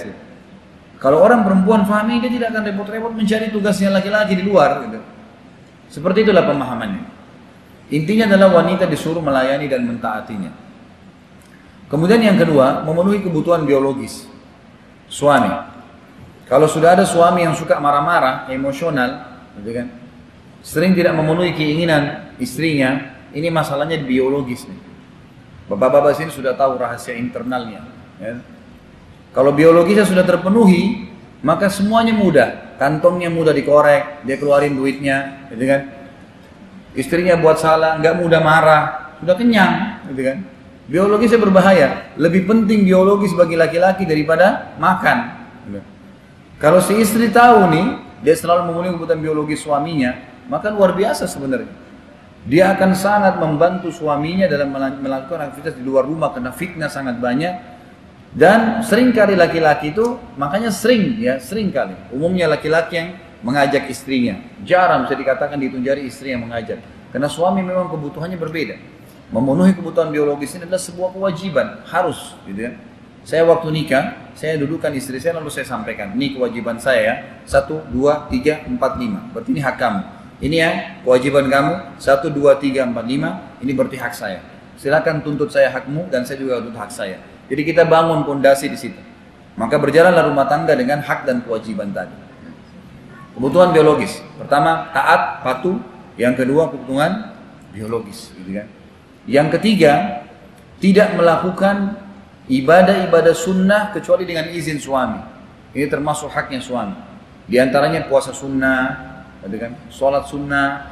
Jadi kalau lagi duduk sama suami, sebagaimana sabda Nabi SAW, tidak boleh bagi seorang wanita mukminah berpuasa sunnah sementara suaminya hadir di tengah-tengahnya. Ulama menarik dalam semua ibadah. Jadi kalau ada ibadah itu ada haknya Allah, ada haknya Allah wajib dan sunnah, ada haknya makhluk wajib dan sunnah. Kalau bertemu antara haknya Allah wajib dengan hak wajibnya makhluk, maka didahulukan haknya Allah. Misal kita lagi sholat wajib, orang tua kita panggil, suami kita panggil, ibu-ibu ini dipanggil sama suaminya, dia nggak boleh batalin sholatnya, karena hak wajib Allah ketemu dengan hak wajib makhluk. Kalau hak sunnah Allah bertemu dengan hak wajib makhluk, misal lagi sholat sunnah orang tuanya panggil, sini wajib batalin sunnahnya. Dia lagi puasa sunnah, suaminya datang tiba-tiba mau biologis, batalin puasanya. Jangan bilang nggak bisa mas, saya lagi puasa. Nggak boleh. Sunnah, kecuali kalau puasa wajib, itu nggak, baru dia tidak batalin. Tapi kalau sunnah hak Allah dengan hak wajib makhluk, maka harus hak wajibnya makhluk didahulukan. Kalau ketemu sunnah haknya Allah dengan sunnah hak makhluk, baru sunnahnya Allah didahulukan. Baru sunnahnya Allah didahulukan. Jadi ini poin-poin untuk memahaminya. Hak dan kewajiban harus ada dan jelas. Ini pilar yang ketiga. Pilar yang keempat, kenali karakter pasanganmu. Karakter penting untuk ditahu. Laki-laki punya karakter, perempuan punya karakter. Laki-laki punya karakter pertama bagi laki-laki adalah ada jiwa kepemimpinan dalam dirinya. Sementara perempuan ada jiwa dipimpin. Jangan keluar dari koridor itu ya. Misal, laki-laki itu selalu suka kalau diberikan kesempatan pemimpin, silahkan ambil keputusan, terserah saja, saya ikut misal. Itu jauh lebih kena pada karakternya. Kalau perempuan terbalik, memang dipimpin. Ayo kamu siap-siap, saya mau ajak sebentar lagi ya. Seperti itu, kita ajak untuk pergi sama-sama. Seperti itu karakternya. Bisa lihat dari anak kecil. Kalau anak laki-laki, teman-teman sekalian, anak laki-laki yang mungkin masih 5 tahun atau di bawah 5 tahun misalnya, coba orang tuanya menghidangkan makan, taruh di piring nasi, kemudian bapak lauknya, lalu sedikit sentuh kepemimpinannya dia dengan coba tidak dihormatin misal. Taruh nasi di depan piring dia sambil ngelempar, ya sedikit. Ini nak makan. Contoh, pastikan anak laki-laki itu tidak akan makan nasi tadi. Diambil sendok, dibuang-buang sama dia. Dia nggak mau. Ada karakter kepemimpinan. Pemimpin itu tidak bisa digurui, tidak mau digurui, walaupun dia salah, gitu kan. Kalau anak perempuan kita kasih makanan, ini nak makan, sedikit dilempar, tetap aja dia makan sama dia, nggak jadi masalah buat dia. Ini karakter, ini bawaan, nggak bisa dipentangin. Jadi kalau laki perempuan ingin bagaimana memberikan masukan suaminya, dia jangan pentang ini, jangan menantang ini, jangan melawan karakternya. Karakter pemimpinan artinya memberikan masukan dengan cara tidak menghardiknya, tidak mengguruinya. Tidak mengatakan misalnya kamu salah tuh mas, kamu salah gini. Tidak. Jadi misalnya menurut mas misalnya bagaimana sih kalau orang melakukan ini? Kalau ada orang melakukan seperti ini, bagaimana sih hukumnya agama? Jadi kita seperti mendatangkan sebuah hal, perkara yang ingin diminta saran dia. Itu jauh lebih kena. Dan insya Allah langsung dia bisa paham tuh. Karena laki-laki punya karakter itu. Kalau perempuan, karakternya justru memang dia dipimpin. Dipimpin itu perempuan lebih suka instruksinya jelas. Besok saya pengen makan ini ya, tolong buatin. Instruksi jelas. Gitu kan? Maka itu jauh lebih kena sama karakter. Dia lebih suka langsung terprogram program hidupnya. Oh ya besok saya mau buat ini. Besok kamu harus begini ya. Kamu tolong begini, kamu tolong. Tapi dengan cara santun kita sampaikan. Maka dipimpin dan ini pemimpin. Ini diberikan karakternya dengan cara kalaupun ada masukan dengan tidak mengguruinya. Kalau ini memang diguruhin, semestinya kamu harus seperti ini, semestinya kamu harus begini. Kalau perempuan harus seperti itu memang. Diberikan didikan. Kamu tidak kunjungi orang tua kamu itu keliru. Kamu harus kunjungin, karena itu bakti sama orang tua. Tapi ini retorika nggak boleh dipakai istri kepada suami. Nggak ketemu. Bentrok dengan karakternya. Nggak bisa. Karakter itu harus. Suami itu, laki-laki punya karakter tidak suka diperhatikan.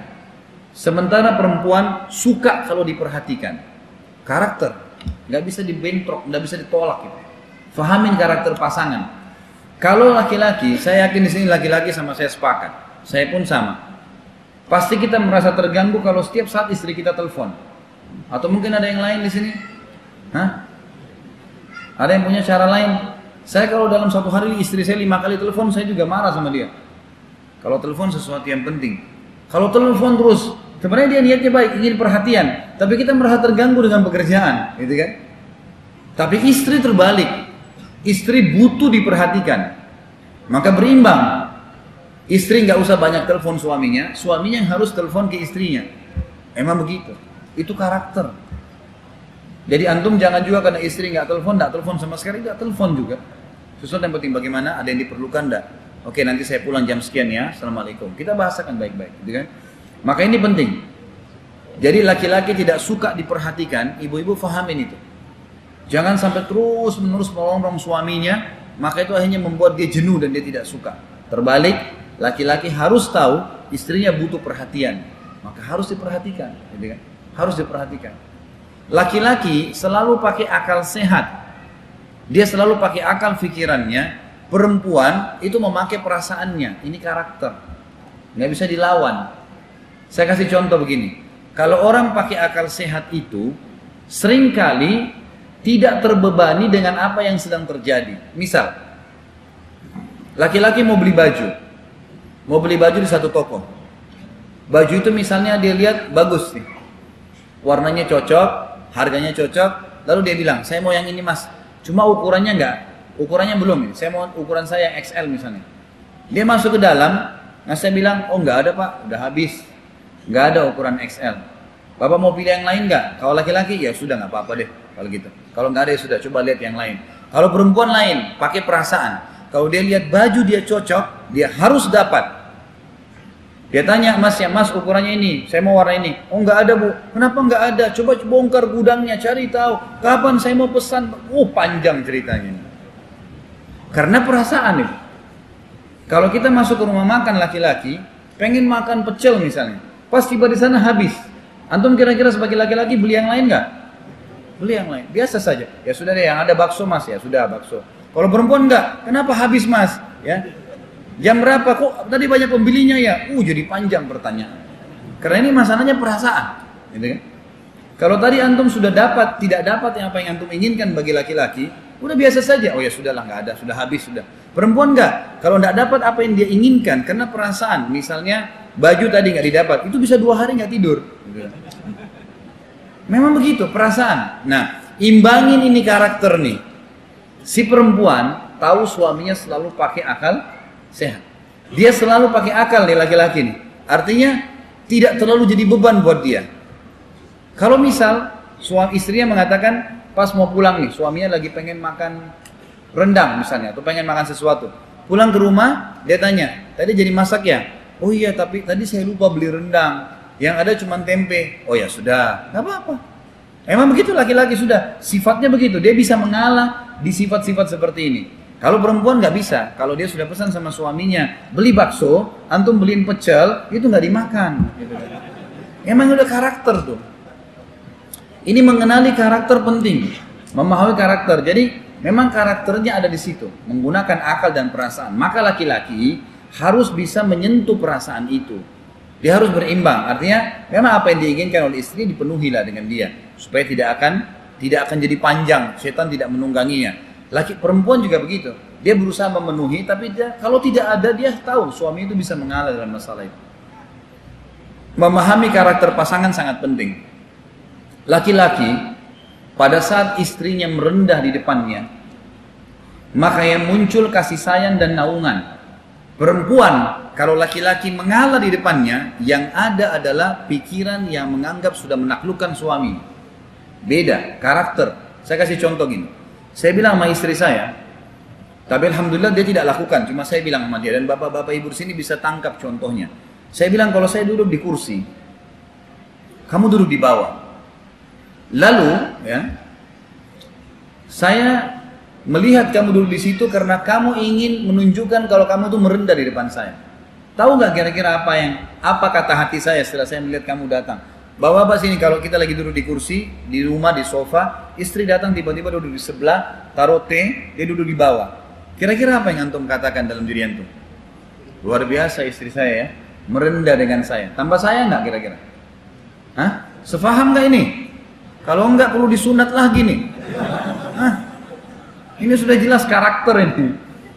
Jadi nanti akhirnya begitu, kita akan merasa lebih sayang dengan istri kita. Makin dia merendah, makin ada perasaan iba, gitu kan? Kalau kita memberikan hadiah kepada istri, ini ya hasil keringat saya cuma ini. Kalau dia bilang terima kasih ya mas, itu perasaan kita di luar, aduh perasaan berat, apalagi yang saya mau kasih ya, kan gitu. Kita terbawa perasaan itu karakter. Jadi kalau makin dijunjung, itu makin menyayang, makin menaungi. Perempuan terbalik teman-teman sekalian. Kalau saya bilang sama istri saya, kalau kau duduk di atas kursi, saya duduk di bawah, apa yang kau bilang dalam dirimu? Dia akan mengatakan, saya sudah menguasainya. Lain. Karakter itu. Kan? Jadi laki-laki tidak boleh merendah di depan istrinya, memang nggak boleh. Memang dia pemimpin. Ar-rijalu qawwamuna 'alan nisa. Memang dia penaung, dia pelindung. Memang begitu. Nggak boleh untuk merendah. Ada laki-laki di sini contoh merendah, dia terima gaji 5 juta. Gajinya semua 5 juta, dikasih istrinya, nih kamu yang atur ya. Dia biar mau beli pakaian dalam minta sama istrinya. Ini nggak boleh. Nggak boleh. Nafkah kamu berapa? 3,5 juta. Ini ya, sisanya saya punya hak. Sedekah untuk masjid, bantu orang tua saya. Harus memimpin. Nggak boleh, jangan dibalik ya. Banyak tidak balance rumah tangga karena tidak kenal karakter ini. Ini masalahnya. Jadi laki-laki itu dengan karakter-karakternya tadi masing-masing, perempuan juga dengan itu. Memahami masalah karakter pasangan ini penting sekali. Kita bisa menghadapi pasangan kita dengan sangat mudah dan insya Allah permasalahan akan banyak sekali terselesaikan. Selanjutnya, poin yang ke-5. Jadi poin pertama tadi rumah tanggamu, ibadahmu, maka ikhlaskan niatmu karena Allah, jadikan itu niatnya karena ibadah. Yang kedua, anggota keluargamu, orang tua, anak, pasangan hidup, saudara dan semuanya aset amal jariah dan kunci surga. Istri dan anak, ya terutama suami dan anak juga terutama di sini maksudnya. Yang ketiga, jalankan tugas dan kewajibanmu, sudah saya jelaskan tadi tugas dan kewajiban. Poin keempat, kenali karakter pasanganmu. Bagaimana menghadapi dengan karakter pasangan kita, ya. Saya sudah jelaskan juga tadi. Kemudian yang kelima, pilar yang kelima. Ini tidak boleh ada yang satu pun pilar jatuh ya. Bangunannya rontok. Harus ada yang untuk mempertahankan rumah tangga. Yang kelima, hati-hatilah dari musuhmu yang selalu mengintaimu. Syaitan. Maka jangan mudah minta cerai bagi perempuan dan jangan mudah menceraikan bagi laki-laki. Ini penting. Karena hadis jelas. Kata Nabi SAW, iblis, pemimpin syaitan, punya singgasana di atas lautan, gitu kan? Singgasana di atas lautan, yang setiap saat anak cucunya melapor, saya baru membuat orang mabuk, saya baru membuat orang berantem, saya baru membuat orang zina, dianggap biasa sama dia. Sampai ada yang mengatakan saya baru menceraikan suami istri, maka syaitan tadi diambil oleh iblis, didudukan sebelah singgasana, diberhentikan tugas. Dianggap itu prestasi tertinggi merusak rumah tangga. Karena orang kalau kacau rumah tangganya, bertengkar suami istri, idenya jadi buyar, mukanya jadi musam, susah berpikir, aktivitas pun jadi tidak enak, ibadah jadi tidak enak, semua terganggu. Karena memang di situ sebenarnya. Tapi kapan kalau dia tentram, dia sama istrinya nggak ada masalah, dia sama suaminya nggak ada masalah, ibadahnya enak, ke masjid juga nyaman ibadah, bekerja juga enak, ide-ide gemilannya banyak. Makanya sama syaitan tuh digorogotin. Jangan, terutama masalah cerai. Teman-teman jangan sedikit emosi, saya ceraikan kamu, saya ceraikan kamu. Cuma untungnya laki-laki itu pakai akal. Jadi cerai itu terakhir sekali. Cuma perempuan kena pakai perasaan, maka wajar sering minta cerai. Jangan diiyakan. Sedikit ada masalah, ceraikan saya, pulangkan saya, dan seterusnya. Iya-iyain saja, oh iya. Udah, nanti insya Allah kita lihat, gitu kan. Perbaikin permasalahannya dengan cara baik. Jangan terbawa emosi, nggak boleh, gitu kan. Syaitan ingin merusak rumah tangga, tidak boleh. Nabi SAW melaknat wanita yang meminta cerai dari suaminya tanpa udzur syar'i, tidak boleh. Laki-laki pun tidak dibolehkan menceraikan tanpa udzur syar'i. Kata Nabi SAW, perbuatan halal yang paling Allah benci, dibenci itu sama Allah, menceraikan, nggak boleh, gitu kan? Tidak boleh. Sampai saya pernah belajar fikih di tingkat 3 kuliah waktu di kuliah dakwah di Madinah dulu.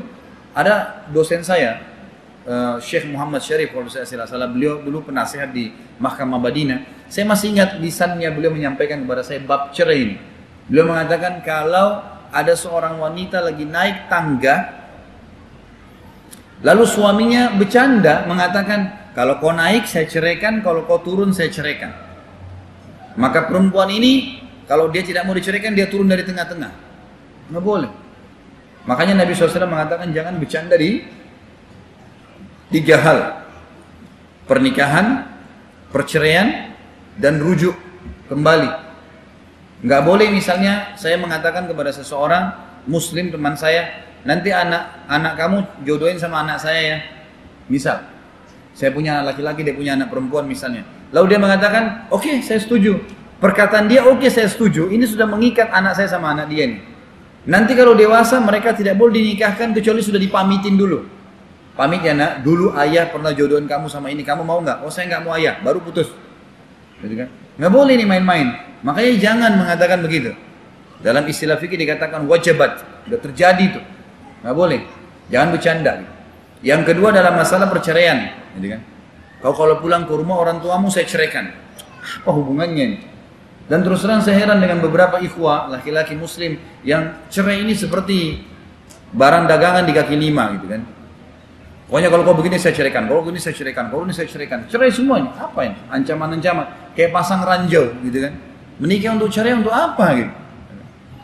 Sama juga akhwat kita harus hati-hati. Jangan selalu cerai yang diucapkan nih. Pokoknya kalau kau tidak suka begini ceraikan. Ya beginilah saya. Kalau kau tidak bisa terima ceraikan saya. Subhanallah. Nggak mau perbaiki keadaannya. Mestinya kan kita perbaiki keadaan kita ya.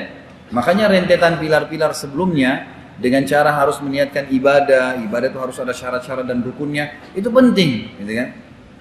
Ingat, syaitan terus memantau. Syaitan terus memantau. Orang dalam rumah tangga subhanallah bisa gara-gara segelas air, segelas kopi, atau mungkin sepiring makanan, atau mungkin sedikit perkataan yang menyinggung, sudah cukup untuk 3 hari nggak ngomong, gitu kan? Ini berbahaya nih. Kata ulama tidak boleh, tidak layak bagi seorang muslim dan muslimah. Perhatikan ini statement para ulama. Tidak layak bagi seorang muslim dan muslimah mengidap malam hari sementara dia punya masalah dengan pasangan hidupnya. Tidak boleh, harus dikelirin. Clear sudah pada saat itu. Ini begini-begini. Dan saat kunci cuma satu, cari sebabnya. Siapa yang salah, minta maaf. Siapa yang benar, memaafkan. Harus, nggak boleh dibiarkan. Tidak layak untuk dibiarkan.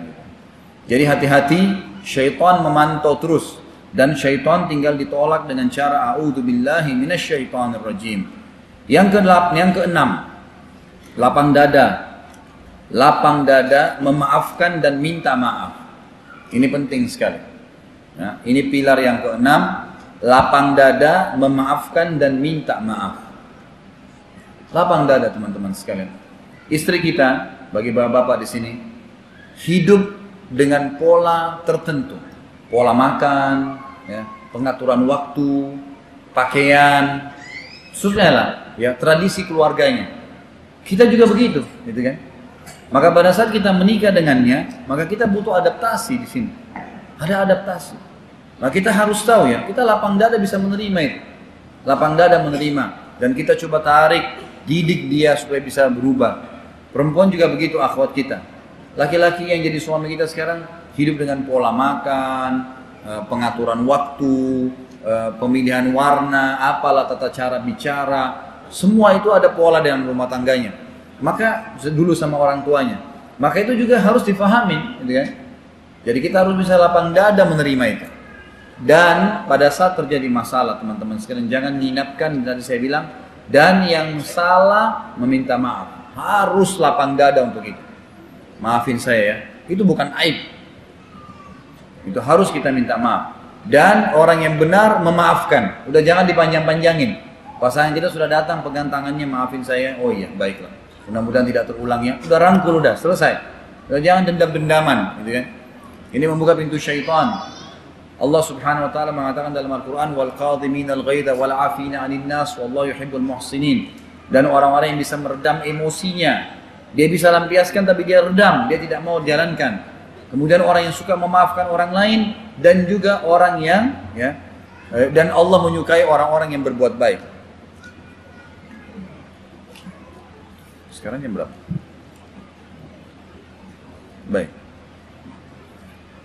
Kemudian selanjutnya yang ketujuh, jangan libatkan orang ketiga kecuali ahlinya. Dalam kurung ulama. Jangan pernah libatkan orang ketiga kecuali ahlinya. Yaitu para ulama, nggak boleh. Orang lain nggak boleh terlibat teman-teman. Tidak boleh secara mutlak. Jadi banyak rumah tangga terganggu karena tidak punya prinsip. Saya ajarkan Bapak Ibu sekalian, maaf, saya bukan menggurui tapi saya berbagi. Anda harus bisa melatih diri untuk mempunyai prinsip. Begini contoh awalnya. Kalau saya kasih contoh makanan biasanya mudah difahami ya. Kalau Anda masuk diundang oleh teman makan di satu rumah makan, ayo kita makan di sini ya. Ini ikhwah dan akhwat ya, sama bapak-bapak dan ibu-ibu. Kita kalau diundang makan di satu restoran, tujuannya di situ makan nasi goreng. Nasi gorengnya enak nih, gini. Ayo kita makan sana, ayo makan rame-rame. Begitu tiba di sana, subhanallah kita buka menu makanan, ada mie goreng. Tiba-tiba hati kita pengen mie goreng, gitu kan? Apa yang antum pesan? Ikut teman atau ikutin diri sendiri? Hah? Ini masih hidup gak nih? Kok nggak ada yang nyaut? Makan nasi goreng atau mie goreng? Hah? Masih pelimplang ini, dua kubu nih. Ada nasi goreng dan mie goreng. Jangan-jangan dibayangkan makan nasi goreng gitu. Saran saya pilih mie goreng. Pilih yang sedang kita ingin. Itu namanya prinsip. Harus punya prinsip. Jadi kita lagi pengen mie goreng gitu kan, teman-teman semua nasi goreng nggak apa-apa, kita makan. Bilang sama teman, nanti saya incipin punya kamu sedikit, nggak apa-apa. Kita makan mie goreng itu, puas. Nanti kita puas tuh. Kalau enggak, kita pulang nanti kepikiran, gitu kan. Oh tadi mie gorengnya enak nggak ya? Teman-teman semua perlu itu ya. Ini coba tarik dalam semua kehidupan antum. Saya punya pengalaman pribadi teman-teman. Kurang lebih 4 tahun yang lalu, 5 tahun yang lalu, saya waktu mau buka restoran. Teman-teman saya banyak yang berikan masukan. Khalid, ente mau buka restoran, teman saya dari Yaman, teman dekat saya, Masya Allah, sama-sama saya di perusahaan. Ente mau buka restoran, ente ngerti masak nggak? Begini nggak? Banyak pertimbangan, 1, 2, 3, 4, 5, macam-macam. Ini ente sibuk dari pagi sampai sore, taklim, malam. Ada waktu nggak ngurus restoran? Saya waktu itu subhanallah tidak tahu kedatangan teman yang lain dari Yordan sebelumnya. Dia kerja di salah satu LSM Kuwait dan dia bisa masak gitu kan. Dia ngeluh. Ini Khalid saya punya, dalam bahasa Arab tentunya. Dia bilang saya kerepotan nih, saya punya anak 3 orang, gaji saya sekitar $500. Waktu itu masih 8.000, 7.000 dolar ya. Saya nggak cukup untuk biaya hidup. Bagaimana kira-kira? Ada saran-saran nggak? Saya bilang ente bisa apa? Dia bilang saya bisa masak. Baik, ente biasa masak apa? Dia bilang saya biasa masak catering di rumah, bawa ke kedutaan-kedutaan. Baik, ente butuh berapa uang kira-kira untuk buat contoh makanannya?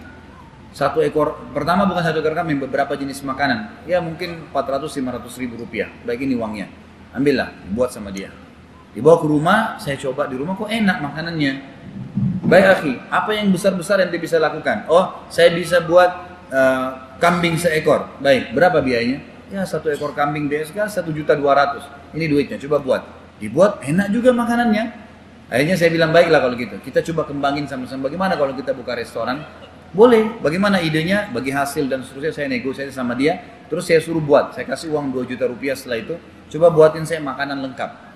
Setelah itu saya datang ke pengajian saya yang saya tahu memang banyak jemaah-jemaah di situ yang hadir, maksudnya jemaah pengajian yang punya kemampuan, lalu saya bilang, saya telepon ibu pengajian, Bu, saya punya menu masakan dari Timur Tengah yang saya mau hidangkan hari Senin nanti, ibu nggak usah siapin makanan. Nanti biar ibu-ibu nilai masakan itu karena saya mau rencana buka restoran. Baiklah Ustaz, dihidangkanlah. Begitu datang ternyata penataannya bagus.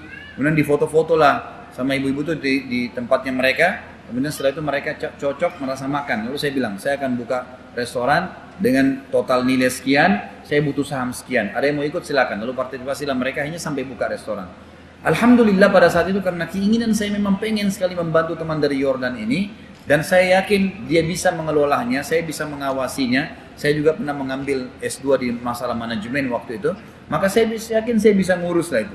Berjalanlah gitu kan. Jalan waktu memang dengan suka dukanya lah. Ada sehari penjualan, sehari enggak. Dengan suka duka berjalan biasanya bisnis begitu. Alhamdulillah sampai berjalan dan bergulir. Sampai sekarang alhamdulillah sudah tahun ke-5 tidak ada masalah gitu kan. Artinya kendala-kendala dihadapi tapi berjalan, bergulir dengan luar biasa. Saya bersyukur pada Allah Subhanahu wa taala karena waktu itu saya punya prinsip dasar. Saya pilih, kalau saya dengar perkataan teman-teman saya tidak bisa buka kalau gitu. Saya tidak akan punya gitu kan. Tapi hati saya mengatakan bisa, ya sudah jalanin. Karena Allah tidak akan mengubah satu nasib satu kaum sampai mereka mengubahnya sendiri. Kenapa ada orang bisa membuka banyak macam cabang usaha, bisa titel akademiknya tinggi, bisa luar biasa. Punya anak banyak, dia bisa ngurus anak-anaknya karena dia mau. Kan? Dia mau, dan Allah akan mengubah keadaan nasib satu kaum pada saat mereka mengubah nasib mereka sendiri. Jadi harus punya prinsip. Ini penting, ya kan? Nah, ini tidak melibatkan orang ketiga penting. Saya bilang sama istri saya, ingat, ini rumah tangga kita, ini wilayah haram. Orang lain boleh kalau dia punya masukan, itu pun ciri-cirinya adalah masukannya dia kalau kita bertanya. Kalau ada orang iseng datang ke rumah antum, kenapa tembok antum warnanya ini, kenapa kulkas antum begitu, kenapa sofa antum begini, jangan didengar udah orang ini. Ini berbahaya nih. Ini bisa menggoyahkan rumah tangga. Dia mau tarik ide dia ke rumah tangga kita, nggak bisa. Apalagi akhwat, tolong hati-hati. Saya waktu awal-awal nikah, saya dengar istri saya, setelah saya bilang wilayah haram itu, kemudian mulailah dia ngomong sama saya.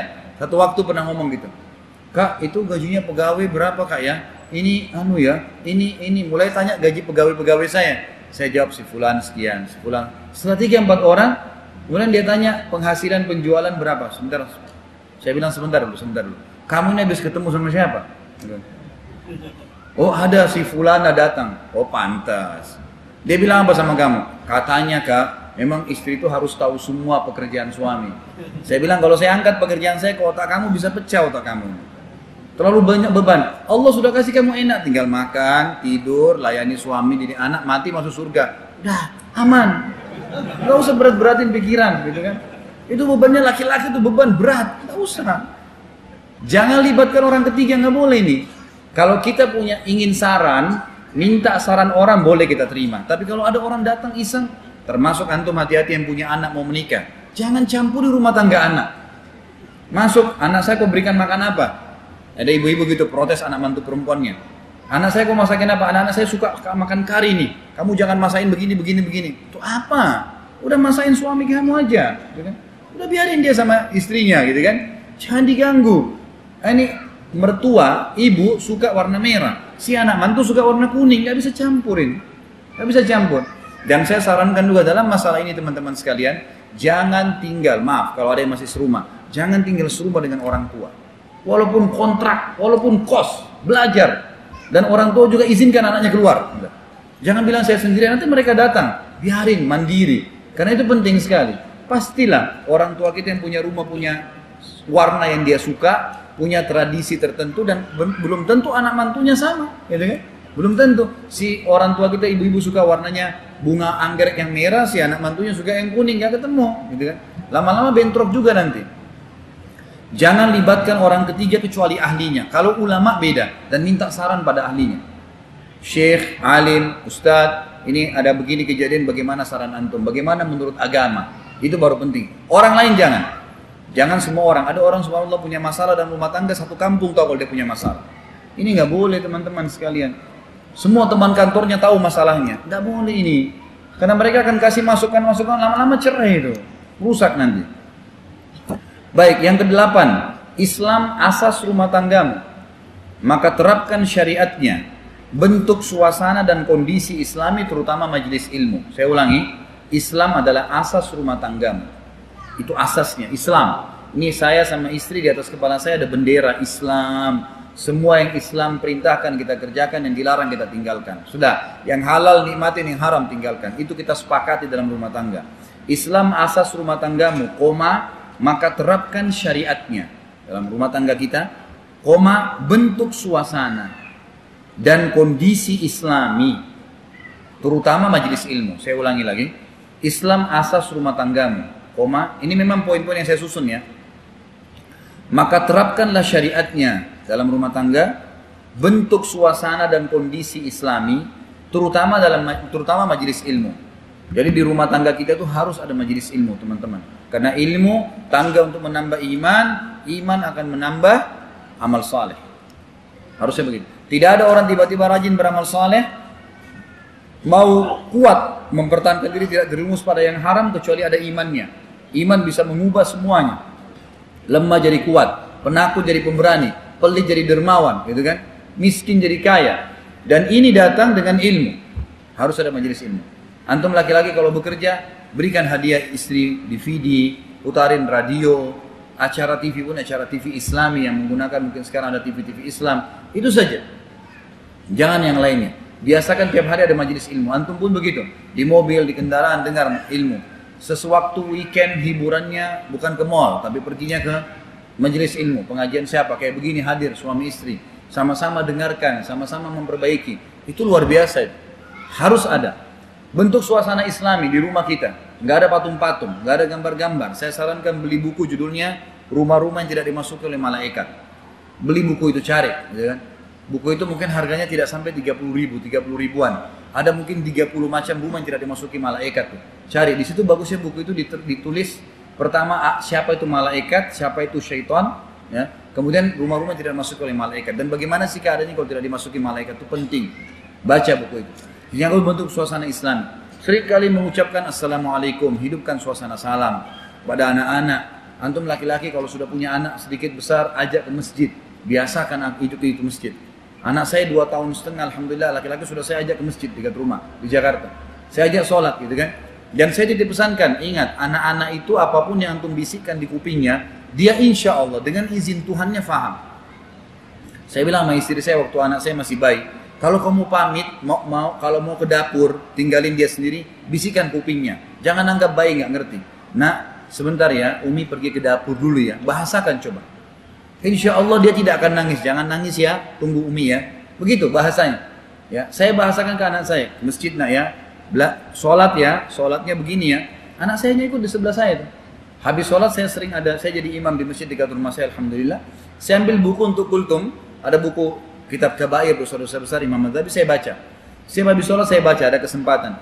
Anak saya yang 2 tahun 6 bulan, 8 bulan sekarang, alhamdulillah. Semoga Allah jaga, Masya Allah. Dia ambil buku itu lalu dia kasih ke saya. Setiap habis taklim. Setiap habis sholat dikasih sama dia. Seakan-akan disuruh taklim gitu. Kalau saya masih zikir, dibuka bukunya sambil dia ngoceh-ngoceh. Gitu. Seperti dia lagi baca gitu. Dia sudah tangkap. Saya kalau ke masjid, lewati ikhwah-ikhwah yang memang mau hadiri pengajian saya di masjid itu. Lalu saya salam. Assalamualaikum warahmatullahi wabarakatuh. Anak saya ini belum bisa lancar bicara. Tapi dia cuma bisa bilang, Assalamualaikum, Assalamualaikum. Setiap orang lewat dia salam sama dia. 2 tahun setengah sudah bisa paham memberikan salam ke orang. Sudah paham kalau azan, Allahu Akbar, ke masjid maksudnya, gitu kan? Sudah bisa pahami itu. Maka didik mereka dengan cara seperti itu. Bentuk suasana Islami, ya. Selalu dengarkan apa-apa. Saya berusaha berikan anak saya MP3 30 juz Al-Quran di-download di memori HP itu MP3 paling 30-40 ribu, masukin biarin mereka dengar setiap hari. Mudah-mudahan dengan itu hafal Al-Quran. Prestasi-prestasi agama kalau ada berikan hadiah, ya, berikan hadiah itu penting sekali. Maka ini membentuk suasana yang islami, suasana islami. Jangan pernah tempel gambar-gambar, foto-foto di tembok yang memang itu bisa membuat malaikat tidak masuk ke dalam rumah kita. Jauhi semua musik, apapun musiknya teman-teman sekalian. Ganti dengan tilawah Al-Quran. Kesannya kita di Indonesia ini tilawah Al-Quran didengar hanya kalau ada kematian. Ini salah ini. Ya. Setiap saat dengar pengajian itu, dengar tilawah Al-Quran dengan terjemahannya dan seterusnya. Kemudian yang ke-9, pilar yang ke-9, nasihat menasihati. Ta'awun pada kebaikan-kebaikan. Kata Allah SWT dalam surah Al-Maidah ayat 2, wa ta'awanu 'alal birri wat taqwa. Saling berta'awunlah, saling bantu-membantu, nasihat menasihati pada ketakwaan dan kepatuhan, gitu kan? Nabi SAW mengatakan ad-dinun nasihat, agama ini nasihat. Boleh istri memberikan nasihat suaminya tapi tidak menggurui dan menghardiknya. Dengan cara melemparkan pertanyaan, cara menghadapi laki-laki, ayah, suami, saudara, anak sama, lemparkan pertanyaan. Bagaimana menurut kamu begini? Bagaimana kalau seperti ini? Bagaimana kalau ada ini? Maka itu cara yang paling efektif, tidak menyinggung kepemimpinan dia. Perempuan adalah dengan cara meluruskan. Itu nggak boleh dalam Islam, itu dilarang. Dengan tegas boleh, tapi tidak boleh keras. Karena sifat perempuan karakternya memang dipimpin. Dia lebih mudah menerima dengan cara itu. Tapi kalau kita menasihati juga terlalu lembek, itu nggak boleh ya. Nggak boleh juga laki-laki terlalu lembek, gitu kan? Dengan ya kalau kau bisa kerjakanlah begini. Jangan kalau kau bisa, nggak bisa, perempuan nggak bisa begitu. Kamu harus begini, kamu jangan begini ya. Tapi dengan cara santun, tegas tapi tidak keras ya. Karena itu memang karakter orang yang dipimpin harus seperti itu. Seperti kalau orang pemimpin perusahaan, dia kalau sama pegawainya ini nggak boleh, ini boleh, tegas. Tapi dia tetap baik, dia santun, dia memimpin, maka itu tepat. Tapi kalau dia sama pegawainya, ya kalau kalian mau datanglah tepat waktu. Kira-kira bagaimana tuh? Melanggar semua nanti kan gitu. Dan ini nasihat hanya boleh kalau pelanggaran agama. Terjadi pelanggaran agama atau motivasi agama, gitu kan. Kemudian yang ke-10 yang terakhir, Saudaraku, sadarlah dunia sebentar dan akhirat target hidupmu. Ini pilar yang terakhir, yang ke-10. Sadarlah dunia sebentar dan akhirat menjadi target utamamu. Ini penting sekali. Ujung-ujungnya rumah tangga ini akan berakhir dengan kematian. Kita akan meninggal dunia dan akhirnya kita akan pindah, gitu kan, ke alam akhirat. Setiap mukmin targetnya adalah akhirat. Semua dunianya hanya kecil, dilewatin begitu saja. Maka jangan sampai dunia ini membuat beban buat kita menjadi hal yang luar biasa seperti sudah hilang segala-galanya kalau kehilangan dunia. Tidak, saudara. Dunia ini sebentar. Dan apapun yang datang cobaan bagi antum di dunia tidak akan terbawa di akhirat selama antum dalam ketaatan kepada Allah. Bahkan kekurangan fisik yang ditimpa pada seseorang, anggap ada orang buruk sekali. Maksudnya di sini cobaannya berat. Lahir semua tangan kakinya puntung, telinganya tuli, matanya buta, lidahnya bisu. Orang ini cuma lahir badannya saja. Tetap kalau dia beriman kepada Allah, maka dia akan aman. Karena kalau dia meninggal, fisik ini akan dimakan oleh dunia, oleh bumi, dan setelahnya nanti di akhirat dibangkitkan dengan jasad yang baru. Jadi semua cobaan dunia ini akan kita tinggalkan di sini, nggak dibawa ke sana. Fisik ini tidak akan ada berkurang. Kata Nabi SAW dalam hadis, akan ditiup, hadis Bukhari, akan ditiup sangkakala yang pertama. Kemudian sangkakala itu menghancurkan semua yang ada di alam semesta ini. Kemudian setelah itu ditiup sangkakala kedua, maka turunlah hujan yang akan menimpa tulang-tulang ekor kalian. Lalu kalian tumbuh seperti tumbuhnya bakal. Bakal itu sayur-sayuran. Tumbuh seperti sayur-sayuran dengan jasad yang baru. Jasad ini sudah tidak ada di dunia saja.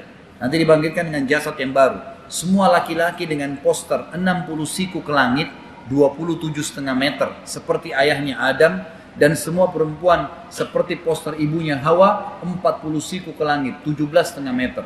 Jadi bapak ibu yang pendek nggak usah khawatir. Ini cuma di dunia. Akhirat sudah lain ceritanya. Jasadnya baru, kan gitu. Dan semua masalah, sumpah, sedih, cobaan di dunia tidak dibawa ke sana. Kecuali orang kufur, itu lain. Tapi kalau dia orang mukmin, dia jalani, dia akan aman di sana. Dibangkitkan dengan poster seperti itu.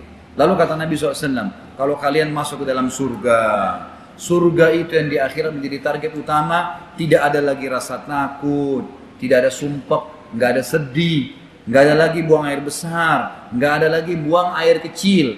Makanan, minuman yang diminum dan dimakan ahli surga yang tidak dibutuhkan oleh tubuhnya dikeluarkan dalam bentuk keringat yang lebih wangi dari bau kasturi, dan tidak lagi beringus, nggak ada lagi meludah. Semuanya kebahagiaan dan tidak ada masa tua. Semua kembali kepada umur 33 tahun. Kalau kita punya kakek dan nenek meninggal umurnya 100 tahun, kembali ke 33. Kalau mereka meninggal bayi, anak bayi, ada anak kita, cucu kita meninggal bayi, maka kita akan bertemu dengan umur 33 tahun. Kebahagiaan abadi. Maka seorang mukmin tahu, dunia ini akan dilalui sebentar. Sabar akhi, sabar ukhti. Pahala sabar tidak didapat kecuali dengan cobaan yang datang. Dan Allah tidak akan memberikan cobaan di atas kapasitas seseorang. Kata Nabi SAW, Allah tidak akan menguji hambanya melampaui kapasitasnya. Udah kita laluin, nikmatin pada saat itu sambil ikhtiar mencari jalan keluar. Ingat akhirat target kita. Semua dunia tunggangi untuk mendapatkan yang terbaik di akhirat sana. Insya Allah dengan 10 pilar ini, mudah-mudahan rumah tangga antum bisa bertahan dan jadikan sebagai kendaraan untuk masuk ke dalam surga.